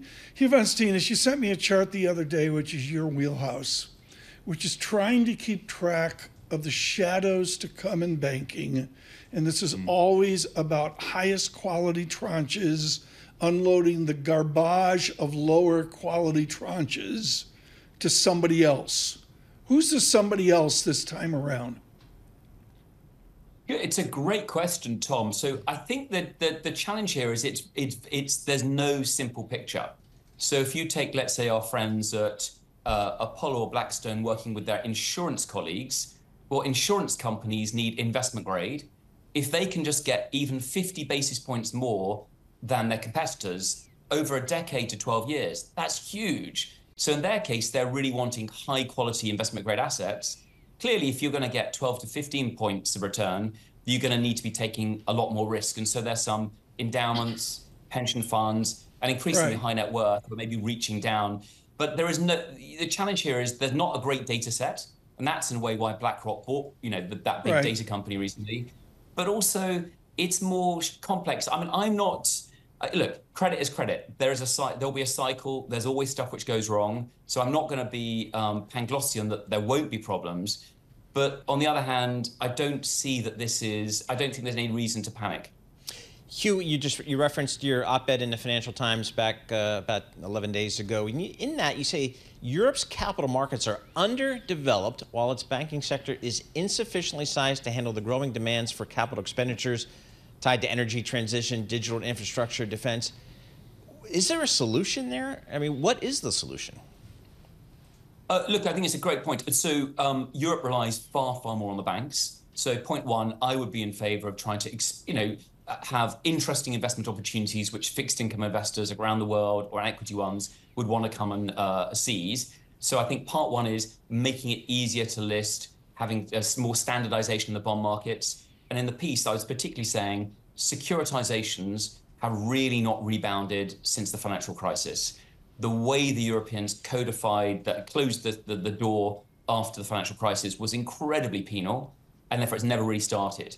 And I think allowing banks to package loans and parcel them on to investors is actually a really smart way to help us through Europe's growth. So I think reopening securitizations there. In the next 2 weeks, we might see the Draghi report published. And certainly what my sense of that is that he's going to be also arguing to try and, dust off the plan to reopen securitizations. But it's more than just that. I mean, whether it's, how the US election's going, Europe will need to spend more on defense. It'll need to spend more on energy security, let alone transition. And of course, upgrading its digital infrastructure. These are vast sums. And I don't think the banking system alone is big enough and strong enough. And Draghi himself in Portugal the other day said he didn't think Europe's banks had enough capacity. But, this is important. Bruce Kasman publishing moments ago, folks, at J.P. Morgan, and he just says global disinflation to continue in the second half of this year. What does disinflation mean, Huw van Steenis, to the financial system? It's constructed as a good. I don't buy it. There's an ambiguity. So it depends which bit of disinflation we're talking about here. If it's Chinese exports impacting Europe, that's one thing. It depends where we're going. I mean, as we're seeing from the ECB today, there's not massive disinflation. There's quite frankly still inflationary pressures in the system. But at the end of the day, banks are levered plays on growth. And what we've seen is whilst loan growth in the last bank lending survey has picked up a little bit, it's still really low. I mean, in the last decade, bank loan growth in Europe has been half that in the States. And that's because Europe has not been growing as fast. So I think that disinflation and the pressures on exports for Germany, the pressures on growth in France, these are ones which will be challenging. But let's be clear, for every problem there's a solution. In my conversations with bank CEOs and CFOs, they are looking to optimize their balance sheets. The reason why they're partnering up with private credit, only this morning we saw Lloyds, the number one bank in the UK, partnering up with Oaktree, part of Brookfield, is because they want to try and free up some capital to offer dividends and buybacks. Yeah. So look, for every problem there's a solution, and I think that's why the private credit trade in Europe is actually still quite interesting. Huw van Steenis, thank you so much with Oliver Wyman. I can't say enough, Paul, about the idea there of people with quality tranches looking for 7 basis points or 10. We can get 12 basis points on this transaction. Boy, is that how you get in trouble. Yeah. So, you help me here. 1992, it's a few years ago. Sure. Remember it well. Are you kidding me? 32 years ago, Bill Clinton was wearing, a madras jacket, a plaid jacket? It was current then. And, Fleetwood Mac was out there doing Don't Stop. And so the vice president of the Republican Party, JD Vance, he's playing Clinton music last night. Nice. It was good. It's a very Fleetwood Mac night. Fleetwood Mac always works. The 39-year-old went with something current. Bloomberg Surveillance. Yesterday's gone. Yesterday's gone.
This is Bloomberg Surveillance with Tom Keene and Paul Sweeney. We're addicted to the parlor game, the Fed, the monetary ballet. Where do you see opportunities in a fixed income space here in 24? With Lisa Mateo on markets. AI affecting demand for cloud computing. And Michael Barr with news. Another legal setback for Donald Trump, this time across the pond. The best in economics, finance, investment, and international relations. This is Bloomberg Surveillance on Bloomberg Radio.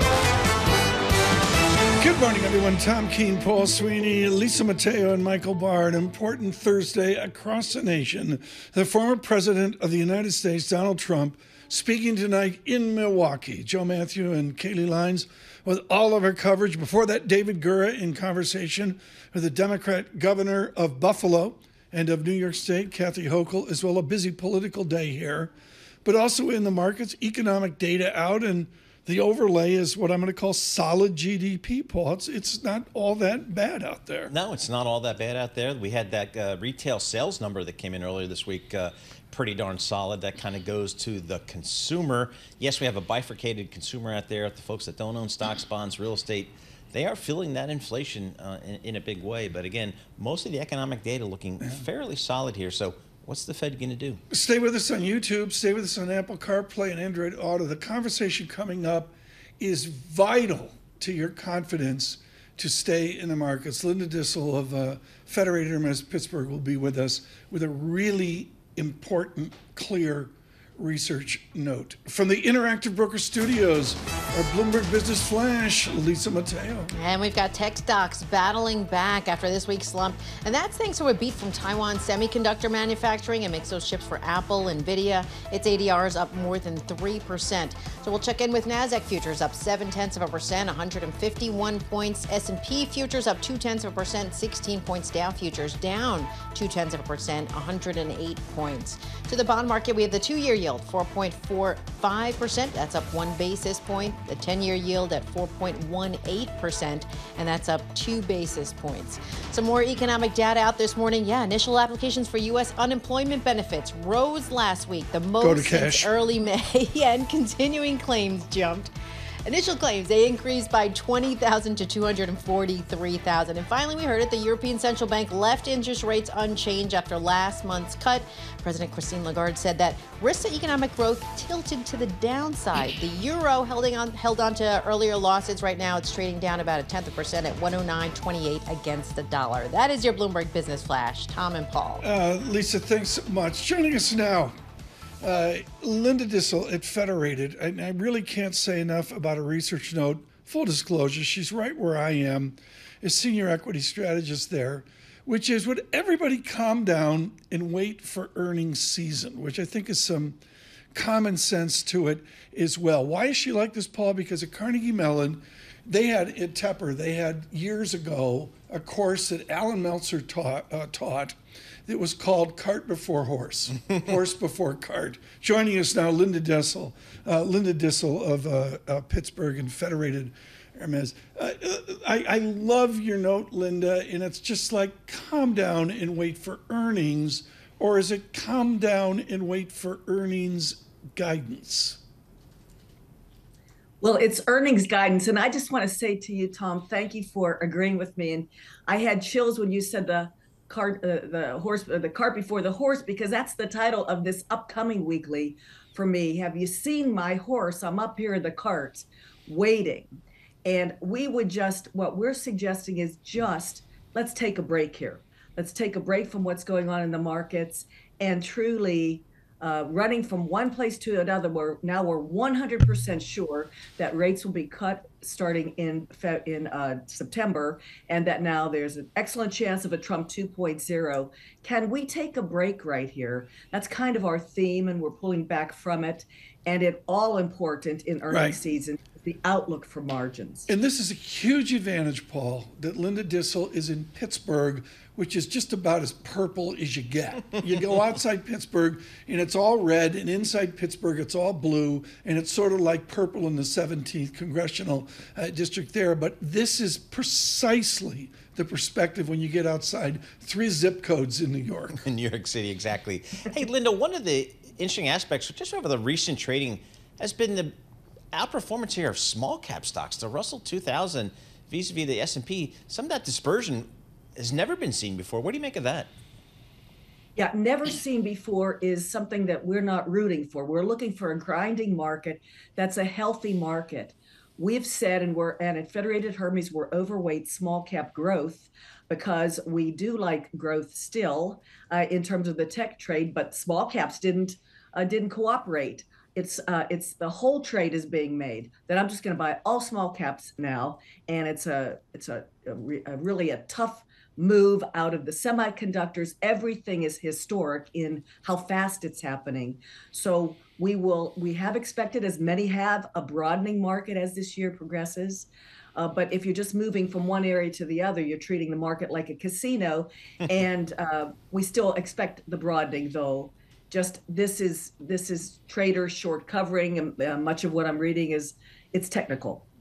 So I guess the broadening of the market, that kind of goes to one of the concerns, I guess, heading into this earnings cycle is, boy, the concentration risk in this market, the Magnificent Seven or whatever that group is these days, it's just such a huge part of the market.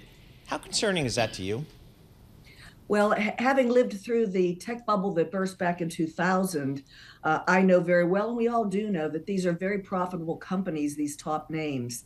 Last figure I saw, top, I think 10 names, 37% of the market cap of the S&P, but they represented 31% of the earnings. These are spectacularly profitable companies. So to sell wholesale out of technology to move into these other areas doesn't make sense. Fundamentally, they're very strong. Doesn't mean we're going to have a recession. Doesn't mean that some of these areas of the market, which have been left for dead, nobody cares about them, aren't on sale. And that's what we've been emphasizing. What areas of the economy, the market, are on sale? You go ahead and buy that with maybe some of the cash you have around, rather than sell all your tech stocks. And, to look at Microsoft, Apple, NVIDIA, Alphabet, Amazon, Boston Scientific, finally, like at Federated, one portfolio run by he's not an intern anymore, he's just brand new, a guy named Stephen Auth. 1 year, 96 percentile, 5 year, 88 percentile. Paul, the 1 year Sharpe ratio is 2.35. Oh, okay. Give it up. Yeah. That's like the pitcher for the Pittsburgh Pirates that opened the All-Star game. I mean, Auth's having a Skeens kind of year. Paul, help. Exactly. So, all right, Linda, I mean, we're getting into the meat of earnings season here. What are you looking for? Well, as I suggested at the outset, we're looking for companies' outlooks on profit margins, because as we've said, we know for the entirety of the economy, we're slowing down, but we're slowing down from a booming situation. So what this all rests on, and really what, if we're having a melt up, a bubble burst would rest on, is just a general slowdown. We have in our overweights large cap value that goes to the large cyclical companies. That argues that they are still priced for weakness versus what we're seeing. And energy is a really excellent example of that, which has been left unnoticed for quite some time. Its price to earnings ratio versus the rest of the market is like the best on sale of any of the sectors. So areas like this, the cyclical sectors, the large ones, that to us would be the next logical move, where no recession in sight. And we can go ahead and bid those up, even if we're not at the beginning of a cycle. Linda, thank you. Linda Dissel with us with Federated, with the legendary Stephen Auth, I should say. And I'm just sorry, we needed this. Just some common sense. I mean, we've had a maximum drawdown. Exactly. NASDAQ's down under 5%. Mm-hmm. Right now, I got a little green on the screen, NASDAQ going here. But come on, Paul, when was the last time we pulled back? I mean, just think about it. Time we really haven't. Michael Barr was younger. Exactly, he was much younger. That's a long time ago. Exactly. I mean, in April we had just about a 5% pullback, not even. Thank you. But that's it. I guess that's it here. But again, as Linda Dissel was pointing out, earnings front and center here. 14.28 in the VIX. 10 years ago, you would have killed for a 14.28 on a bull market VIX. With our news in New York City, Michael Barr. Thank you very much, Tom. Paul, Lisa. The Republican National Convention wraps up tonight with Donald Trump's third acceptance speech as the presidential nominee, his first address since the attempt on his life last weekend. Bloomberg's Laura Davison has more from the convention site in Milwaukee. Trump is expected to come tonight with a message of unity. This may not be a message of unity for all Americans, but at least for Republicans. He said earlier this week that after the shooting last Saturday, he ripped up his speech and wrote a new one. His former one was focused on attacking Joe Biden, and instead he wants to create one that's more forward-looking and about the future of the Republican Party. Bloomberg's Laura Davison in Milwaukee. Day 3 was about the GOP vice presidential candidate. Senator JD Vance had a lighthearted moment when discussing President Trump's affection for his two sons, Eric and Don Jr. He's the man who is feared by America's adversaries, but 2 nights ago, and I'll share a moment, said goodnight to his 2 boys, told them he loved them, and made sure to give each of them a kiss on the cheek. And I will say, Don and Eric squirmed the same way my 4-year-old does when his daddy tries to give him a kiss on the cheek. Sorry, guys. Vance also told his story of growing up in poverty. Democrats worried about President Joe Biden's ability to win this November are making a renewed push for him to reconsider his re-election bid. ABC News reports Senate Majority Leader Chuck Schumer told him Saturday it would be best to drop out.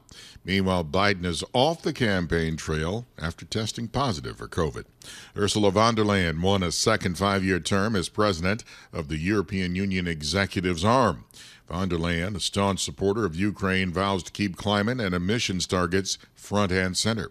At round 1 of the Open in Scotland, American Justin Thomas is in the clubhouse at the top of the leaderboard at 3 under. Global news 24 hours a day and whenever you want it with Bloomberg News Now. I'm Michael Barr, and this is Bloomberg. Tom, Paul, Lisa. All right, very good. Michael Barr, thanks so much. I'm looking at the the British Open. I mean, the scores are pretty. It's tough out there, man, and it's the wind's not even blowing. But the leaders at 3 under. I mean, there's some big numbers out there that people are putting up. So. 75 and 76. I mean, this is not, where they're 64 and they're embarrassed by the course. This is no joke out there. So it's going to be a tough test for these folks going out there. We could go over to take the golf stream Saturday, Sunday rounds. We could do that. Yeah, we could do that. All right. Do Monday from. All right. We're just near Glasgow, right? It's on the west side, the ugly side. I'll pilot. None of the romance of St. Andrews or Edinburgh. It's tougher as well. What are you doing on Bloomberg Business Sports this week? I listened last week. It was really good. No, well, bless you. Was cogent. We were talking about. Now, I'm not supposed to say this, but the Olympics are coming up soon, and we did talk to some people. Yes, we talked to some people, and that will be coming up in the future. We also talked about the latest that's taking place in the news right now with what's going on, the big swim that happened. The mayor of Paris, Anne Hidalgo. Yep, yeah. She swam the same, and it's bless her heart, and she survived. Good for her, but it's apparently it's still dicey here. Yeah, still a little dicey about that. But I think if you're crazy to be one of those triathlete, if you're a triathlete, you're diving right in. Yeah. And now, folks, we go to What Matters. We're going to do this with Zach Cohen in a minute. Vanessa Friedman, New York Times, breaking the beard barrier. Michael Barr, the vice presidential nominee, has the Barr beard. What do you think? Garners votes? Yeah, you know what? And it's nice and neat and trim, and he put the gents gin on yours. It, man. Yeah, I know this thing needs it needs surgery. A lot of stuff. Yeah. So okay, well we'll see. We're going to do that with Zach Cohen here in a moment. Take him to your place, Tom. Lexington Avenue. Yeah, get some of that aftershave. Good morning.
Markets, headlines, and breaking news 24 hours a day on Bloomberg Radio, Bloomberg Television, and the Bloomberg Business app. This is a Bloomberg Business Flash.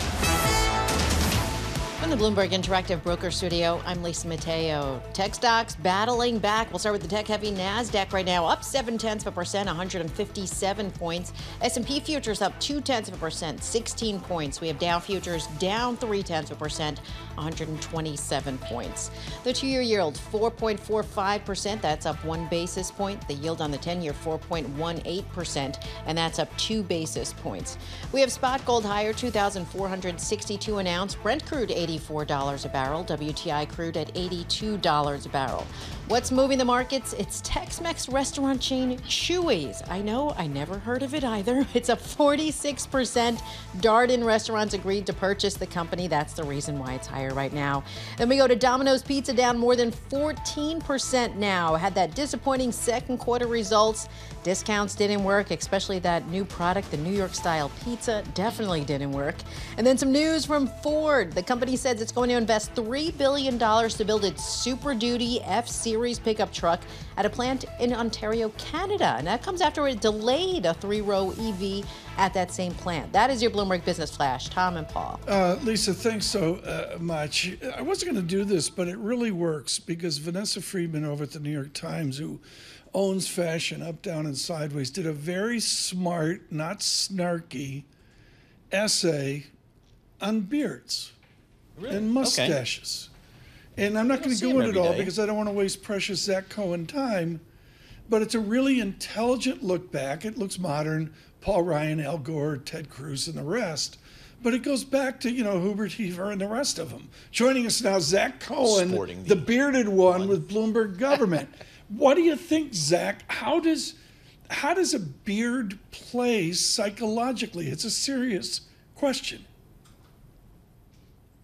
We haven't seen a barbate vice president since, the 20th century during the Hoover administration. Yeah. I think Charles Curtis was the vice president then that had a mustache, and a bearded president, certainly even before that. I think it probably adds to Vance's portrayal as somebody who grew up in the Midwest. He obviously came to fame for the authorship of his book, Hillbilly Elegy, about his growing up in Appalachia, something that he talked about on the stage last night. And as part of his overall image as somebody who really not just solidifies the Trump agenda, really mirroring a lot of the former president's policy platforms, but certainly showing a path forward to appealing to some of the more working class voters, swing voters, blue collar workers that Republicans have been finding strength with. I'm going to break a rule here, Zach Cohen. I never do this, but I get too much respect for your encyclopedic knowledge. What's the one thing in the political swirl right now you're focused on? What a crazy 24 hours. Certainly. I mean, just think about Vance's, ascendancy at such a rapid clip. He was only elected to the Senate in 2022 in a really crowded Republican primary, not somebody who was seen as a favorite for that race at all, but ended up getting elected in no small part due to Trump's endorsement over a crowded field of much more establishment Republican figures. So this is somebody that Trump has been currying favor with and boosting for a long time, or at least for the last couple of years. And so I'll be interested to see how his colleagues back in Washington respond to him. He's very close with the freshmen in the Senate, other more populist, Trump-friendly senators. But he's also worked on some really bipartisan issues, with things like Senator Sherrod Brown, the chair of the Banking Committee. He's got a bill on rail safety after the East Palestine derailment. Maybe they could see some movement after this. Certainly his support for cracking down on credit card swipe fees is something that's gotten the ire of the credit card companies, but it puts him on the side of big merchants who are hoping to add some diversity to interchange exchanges. And so I'll be really interested to see not just how he informs the debate on the presidential campaign trail, but certainly if he's elected, how he would shift the focus of a potential second Trump administration. So we've got, obviously, in Milwaukee, it's not just the president and vice president. We've got senators there. There's a power vacuum. Mitch McConnell leaving the leadership position. Who's going to fill in? Who's going to take that seat? Well, it's no mistake or no accident that some of the potential successors to McConnell were, in fact, here in Milwaukee. I talked to Senator John Cornyn, a Republican from Texas, supporter of party whip and party chairman. He told me he was meeting with senators and potential senators who will also get a vote in November on who McConnell should be replaced with in the Senate Republican Conference. Now, only a tiny fraction of the people here in Milwaukee will actually get to vote on that. It's a secret ballot among 50 some odd people. And so certainly very hard to whip at this juncture. But Senator John Cornyn, the current whip, was also here meeting with donors, lobbyists, McConnell himself, Steve Daines, the Republican from Montana who's chairing the Senate Republican Committee right now, met with him. And then Senator Rick Scott, the third declared candidate, actually had a primetime speech and notably was able to sort of advocate for Trump from that stage, and didn't actually mention his bid for leader at all, but certainly all meant to boost his public persona as he goes for that top job. How it just seems like the momentum for the Republican Party coming out of this convention is going to be pretty much as good as they could have hoped for. What's the feeling in Milwaukee? Well, certainly we'll see if this is a sustained momentum or something of a sugar high, right? We're just a couple of days out from the shooting in Butler, Pennsylvania that wounded the former president. Polling is a little scarce at this point to see precisely how much that may or may not have boosted him, but certainly you feel the energy here in Milwaukee. People are energized by it. We could see more turnout and more activism from Republicans who would like to see Trump back in the White House. But Democrats will get their time. They've been a little more aggressive a couple of days after, especially after Vance's selection, and they'll get their convention in Chicago next month. Well, that's right where I wanted to go. What's your reporting on the mood of members of the House of Representatives and the Senate as they stagger to Chicago? What have you learned in the last 24 hours from Democrats? There's been some reporting that Senate Majority Leader Chuck Schumer, House Minority Leader Hakeem Jeffries, both had their sort of Nixon Goldwater moment and went to the White House and told Biden in no uncertain terms that they have a problem. What do the at the top of troops the say? ticket. Zach, and what certainly do the there are troops other. say? Yeah. Well, Schumer wouldn't be going, and Jeffries wouldn't be conveying that message if they didn't have the backing of their caucus behind them. There's clearly a lot of concern from lawmakers that Biden's numbers are not where they need to be in order not just to win the White House, but to win back a majority in the House and to keep their very narrow majority in the Senate. So it does remain a concern. Now, we're a couple of months out. A lot of things can change. We certainly didn't expect to be talking about an assassination attempt a week ago. But at this juncture, the numbers are not looking good for Democrats, and I think they recognize that. Zach Cohen, thank you so much. Try to get some sleep. In Milwaukee here, and of course, the former president speaking tonight, I should say. He's a bearded one. I used to have a beard. Oh, yeah? I had a beard, this is ancient history. Okay. There was no gray hair. Feel free to bring it back. I mean, I think that our audience would love to see it. Yeah, I do it on a vacation sometimes. Okay, I hear that. This morning, because of the move in Bitcoin, Alex Steele has stepped aside. I know. And you have one M. Miller. Coming in the 11 o'clock hour. The 11 o'clock hour. Yeah, he's doing his TV gig now, but he loves his radio, so I can. He's going to come in and we're going to talk 65,000. Yeah, sure. I mean, he's got his token. He just can't find the code to unlock it, which is so Matt Miller. Yeah, can I just say, as a stupid one, that there's a scarcity of Bitcoin. So if all this ETF money comes in, by definition, it goes up. Right. And we saw that right when the Bitcoin news broke. That's what we saw. We saw Bitcoin go to, I don't know, 73,000, something like that, off of 50,000 levels. So that was the little trade there. It's since kind of pulled back and gyrated. And it's a volatile asset class. Turn to the market here. NASDAQ rebounds off the carnage yesterday. And all I can say is I'm with the Linda Dissel crew. It's like, okay, it was I didn't even want to use the word drawdown, which is, fancy jargon for south by a little bit. Right.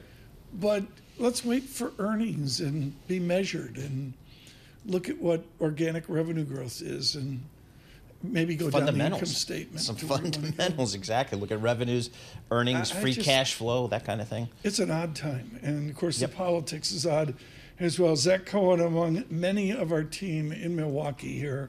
Look for Kathy Hochul with David Gura in the 1 o'clock hour today, and then Joe Matthew and Katie Lines leading our coverage in Milwaukee.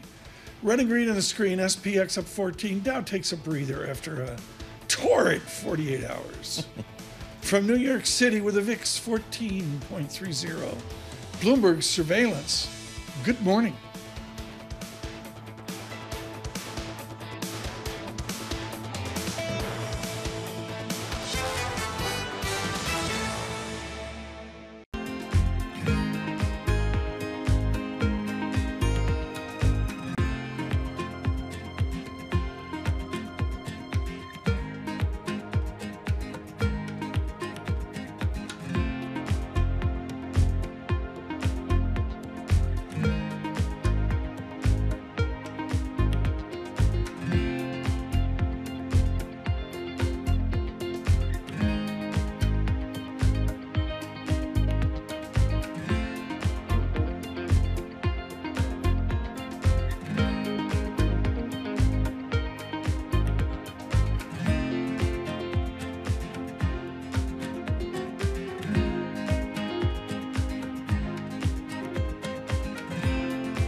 Markets, headlines, and breaking news 24 hours a day on Bloomberg Radio, Bloomberg Television, and the Bloomberg Business app. This is a Bloomberg Business Flash.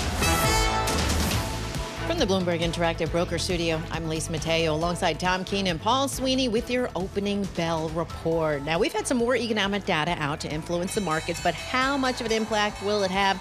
We're talking about news from the Labor Department, the latest weekly jobless claims. They jumped the most since early May. And continuing claims, they were the highest in more than 2.5 years. Let's get to the numbers as we start the open. The S&P 500 right now up about 0.2%, 15 points at 5,603. We have the Dow down 0.3%, 112 points, 41,086. The Nasdaq up 0.6%, 123 points at 18,121. We head over to the 2-year yield, 4.45%. That's up 1 basis point. The yield on the 10-year, 4.18%, and that's down 2 basis points. We have spot gold higher, 2,466 an ounce. NYMEX crude, $82 a barrel. We have Brent crude at $85 a barrel.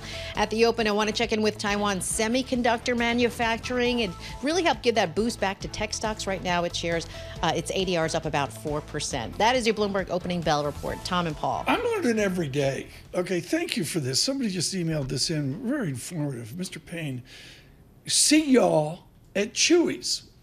Better bring a friend or 5 because we're a whole lot more than just the best Tex-Mex. Tex-Mex. In town. I love Tex-Mex. This is the kind of place Joe Weisenthal would go. Yes. I mean, and where are these? Because I've never heard of it. But it's like Texas. I never heard of it. Okay. Lisa, help us here. I've never. That's what I said. I never heard of it. I guess it's not from around here. No.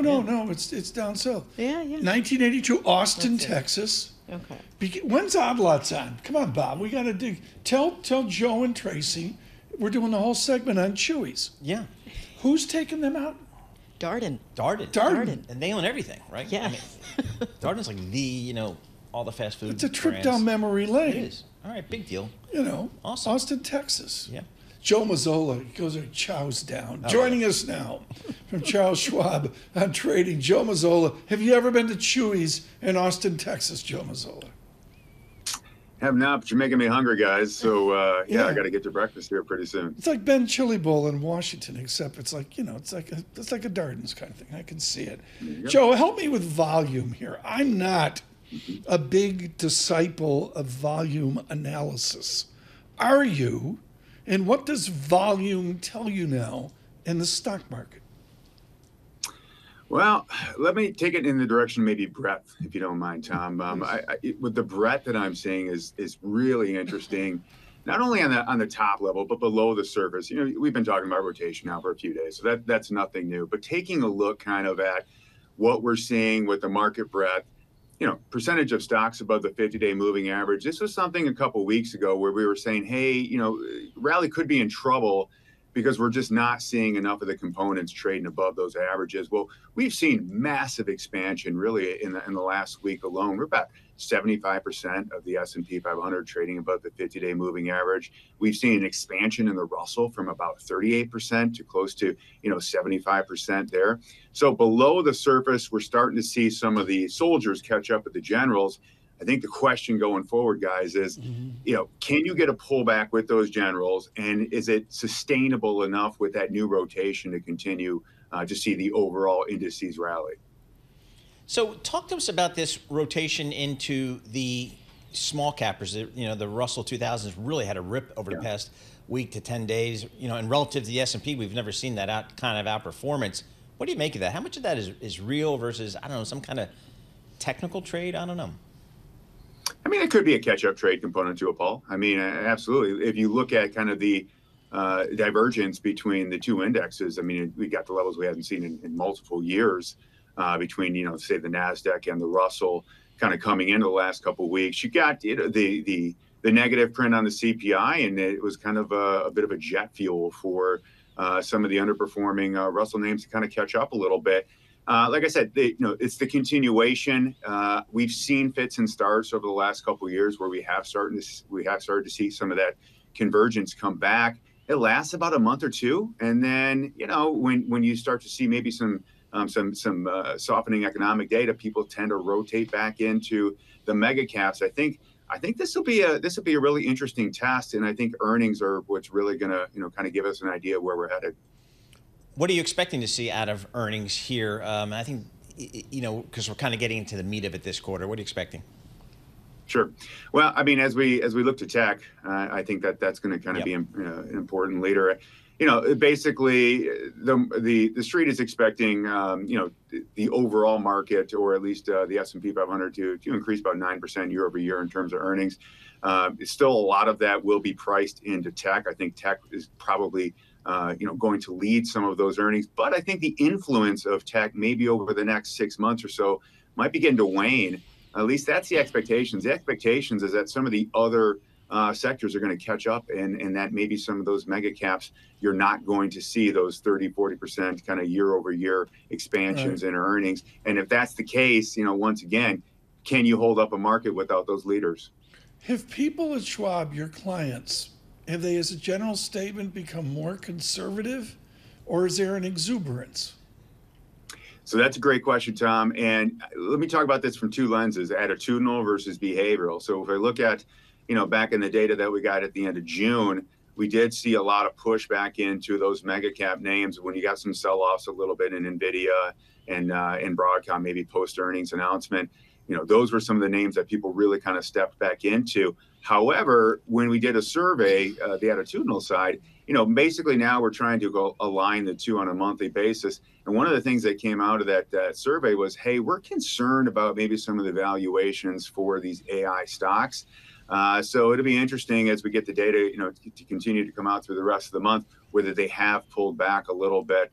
In the overall market as a whole, I'm still not seeing a lot in terms of the hedging that would show that the market's getting really concerned at So you levels. This is critical. You don't see the exuberance now that's witnessed by hedging or lack of hedging. Well, no. So I see some of the exuberance in terms of the call buying, right? I think that's important. I still see those call skews for a lot of those tech names. And when I say that, what I mean is, this spread between what they're willing to pay for the implied volatility on the downside hedges for the puts versus what they're willing to pay for the upside on the calls. So you're still seeing that. And I think that's important. Here's another one as well, too. The Russell, we look at the implied volatility of the Russell. We tend to think that implied volatility goes up when the markets go down. You're actually seeing implied volatility really start to pick up in the Russell because people are trying to do that catch-up trade and buy some of those calls on the upside as well. So yeah, if I look at it from that lens, there are some signs that there is some of that exuberance, maybe not to levels that we've seen in the past, but there's at least some signs to keep an eye on. Joe, thank you. Joe Mazzola, Schwab, with us today, head trading and derivatives strategy, the dynamics of the market right now. Dynamics of the market, Warner Brothers Discovery on the mat at $7 a share.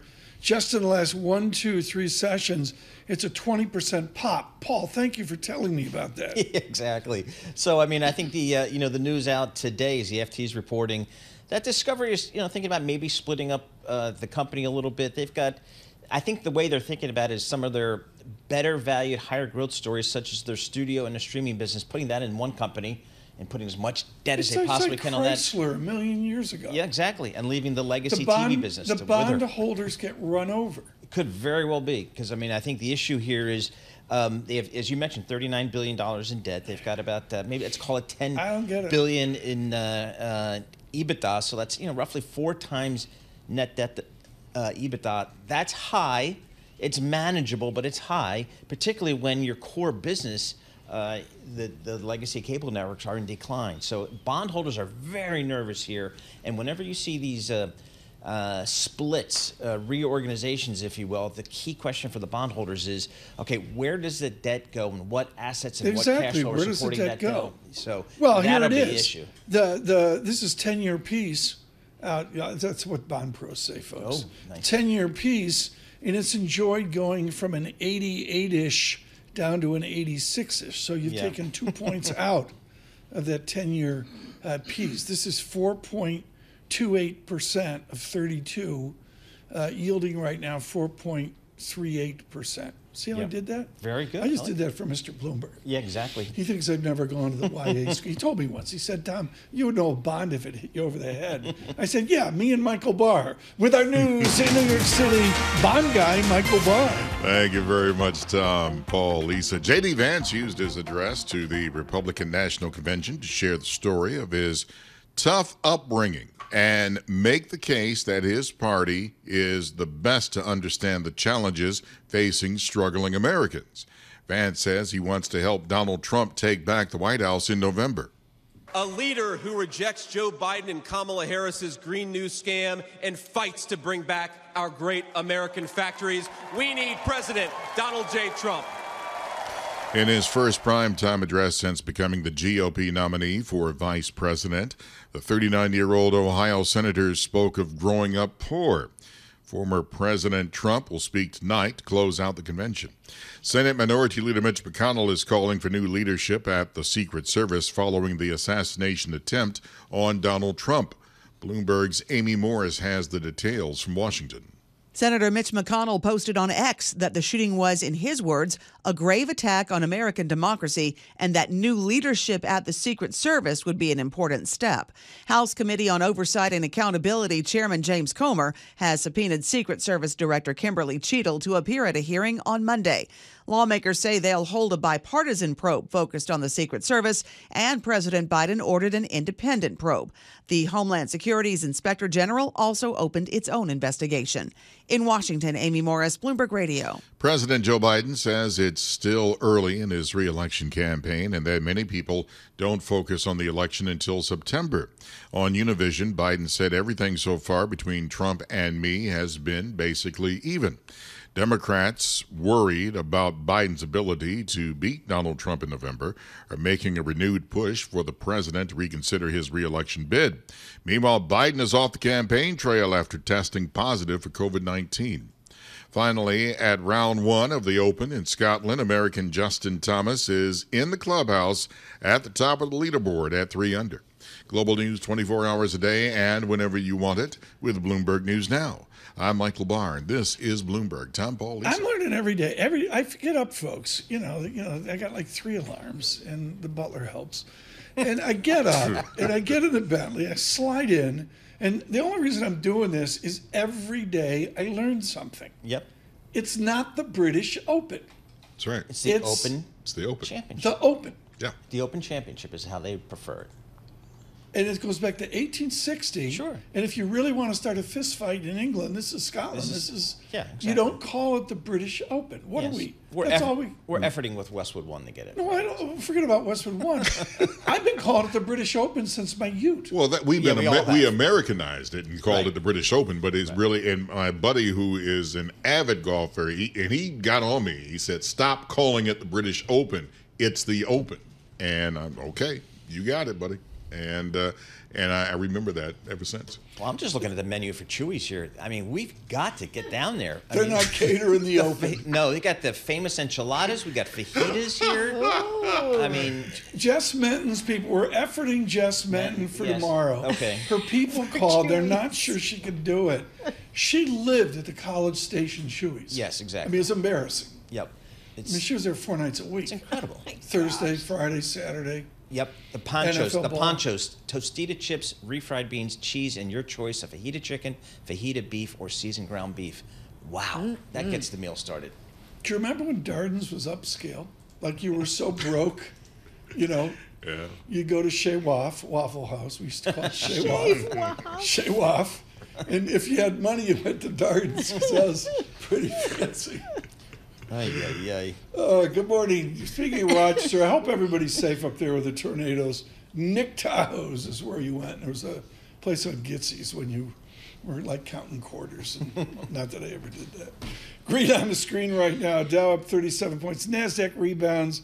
A bit of a rebound. I'm with Linda Dissel. I'm waiting for earnings season. We got through the banks. They did better than good. And we'll see what we get for earnings and guidance. Bloomberg Surveillance.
Markets, headlines, and breaking news 24 hours a day on Bloomberg Radio, Bloomberg Television, and the Bloomberg Business app. This is a Bloomberg Business Flash. In the Bloomberg Interactive Broker Studio, I'm Lisa Mateo. We've got green on the screen on Thursday. We have the NASDAQ up 0.1%, 27 points, 18,026. The Dow up 0.1%, 53 points at 41,249. The S&P 500 up 0.2%, 10 points at 5,597. The 2-year yield at 4.44%, little change. The yield on the 10-year 4.17%, and that's up 1 basis point.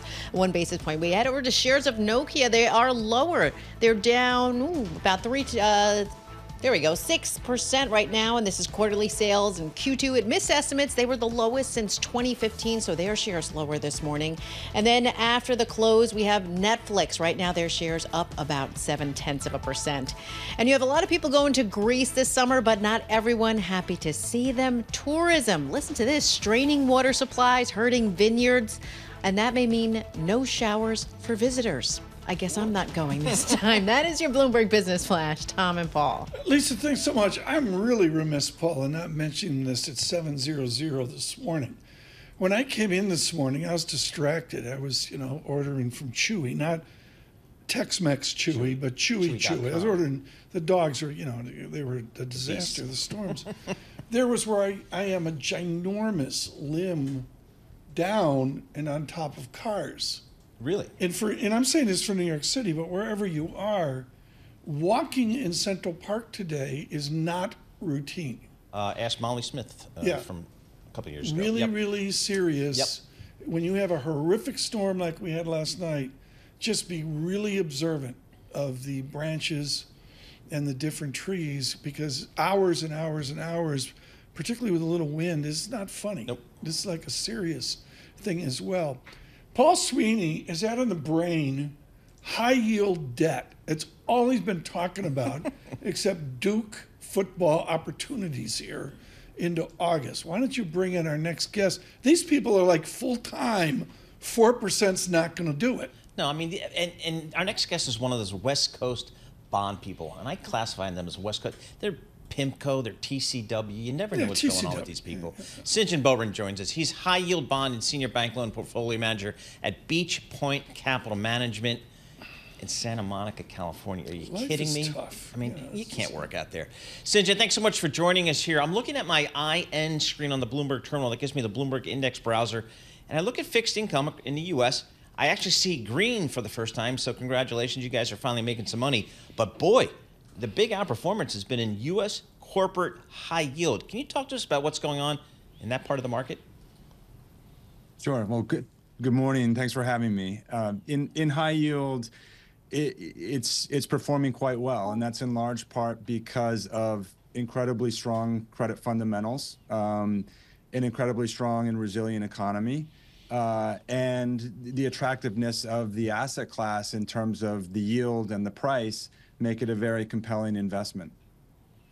All right. So are there sectors within high yield? Are you just looking for the best credit profile? Well, we at Beach Point are bottom-up investors. So we build our portfolios credit by credit. And, overall, that comprises our sector allocations. In general, most sectors within the leveraged credit universe, so that includes both high-yield bonds and leveraged loans, are performing quite well. As I mentioned, credit fundamentals are strong, corporate profitability, even within the leveraged credit universe, despite higher rates, most issuers are doing quite well. There are some sectors with higher competitive dynamics, like cable and telecom, for example, which have been dislocated for going on, a couple years now. And in addition to that, because of higher rates, you're also seeing higher dispersion. So not necessarily on a sector basis, but on an individual credit basis, there are a lot of credits, call it the lowest kind of 10% of the overall leveraged credit market, that are struggling because they entered the rate hiking cycle with balance sheets that were already levered. And to the extent that they don't have the pricing power to match the inflationary pressures that other issuers do, those are the ones that are suffering the most. St. John, I say this with immense respect. I'm not trying to be snarky. How do you know when you're buying a higher yield that you're not a yield hog? Because everybody I know that goes out and does a higher yield, oops, down the road. What's the number one skill set to avoid being a yield hog? Well, it's a great question. So we tend to look at yield on a risk-adjusted basis. And by that, I mean, we're looking at the underlying credit fundamentals of the business model. And then secondarily, how is that business model capitalized through its balance sheet? And the capitalization of the balance sheet depends on the type of bonds or loans that, that are comprised to finance that business model. And we think it's incredibly important to look at bonds and loans through a legal lens and to have legal expertise as part of the investment platform. At the end of the day, a bond and a loan is effectively a contract. And so understanding the nuances of those contracts is incredibly important. Yeah. I mean, I know you're by the pool at the Sunset Tower with David Zavlev, chatting away here. The disease now, St. John, is there's no covenants. You're talking about the rules of the road and the legal document. Do we have shadows or challenges out there because there's too much covenant light? This is a East Coast phrase. Yep. Garbage out there. Is there too much, St. John? Well, I don't speak French, but garbage is certainly, I think I understand the translation. And covenants certainly have been eroded. It's one reason why we're seeing more of what we call liability management exercises, or LME, in the market, in which companies are trying to extract value from their creditors to lower the overall financial leverage on their balance sheets. But in general, covenants tend to ebb and flow with the market because in the post-COVID era, we've experienced a relatively healthy credit market, and that's really 2021 was sort of the high point, and then through the rate hiking cycle, despite the new issue market really drying up, you're still seeing credit being created at relatively looser terms from an historical perspective, and so. Through that, you in some ways you have to build in margins of safety to get that attractive risk-adjusted yield I described earlier. In other ways, through asset coverage and so forth. But from a covenant perspective, we at Beach Point like opportunities where we can provide commentary and feedback and influence certain deals in order to shape the covenant packages to build in better protections for bondholders. It's such a West Coast thing. They buy bonds and then they start telling management what to do. St. John, this was really valuable. Thank you so much. St. John Bone with Beach. Help me here, Paul. Beach Point Capital Management. Beach Point Capital can you put Management. beach in your name? You can do that. Because they're in Santa Monica. They're in Santa Monica. How big is they that? go down Sunset Boulevard and there's a guy there rolling Cuban cigars. Sure. Right there. It's in the old biker district. Yeah. And that's St. John's doing that on a daily basis. Santa Monica, one of my favorite I hotels. learned a lot there. That was very good. He's good. Shutters on the beach in Santa Monica. It's like the Padres playing in San Diego. How can you be serious about running money in Santa Monica? And the thing is, you got to be at your desk, like 4 a.m. Oh yeah, you got to be on New York time, and it's tough. And I've known a million people on Wall Street that work on West Coast hours, and they tell me the same thing. You never get used to it. Never get used to it. Never get. And it's always think, oh, you can be on the golf course at 1 o'clock. No, you're not. I learned a lot today. What I learned a lot, particularly from Zach Cohen, is pay attention to Milwaukee. These are historic times, and we've underplayed it. We've really tried to avoid the speculation, the rumor that's out there, frankly, with both parties, but particularly in the last 18 hours with the Democratic Party and with our President of the United States. This is extremely fluid right now for the nation across our national politics. And please stay with Bloomberg Opinion, Tim O'Brien's people writing up opinion, but our reporters, including Kate Eckley, who joined us early this morning as well. I don't know how you link the Trump trade. I'm not there. I don't know. Not there. No, we are going to have Balance of Power coming up at noon Wall Street time, and Joe Matthew and Katie Lyons, and they'll kind of drive that conversation forward. Kennedy Center night. You talk about Santa Monica. This was produced by one of my heroes, Ed Cherney, who we lost to cancer terribly early. Bonnie Raitt tonight, Kennedy Center. Thank you, Nathan Hager.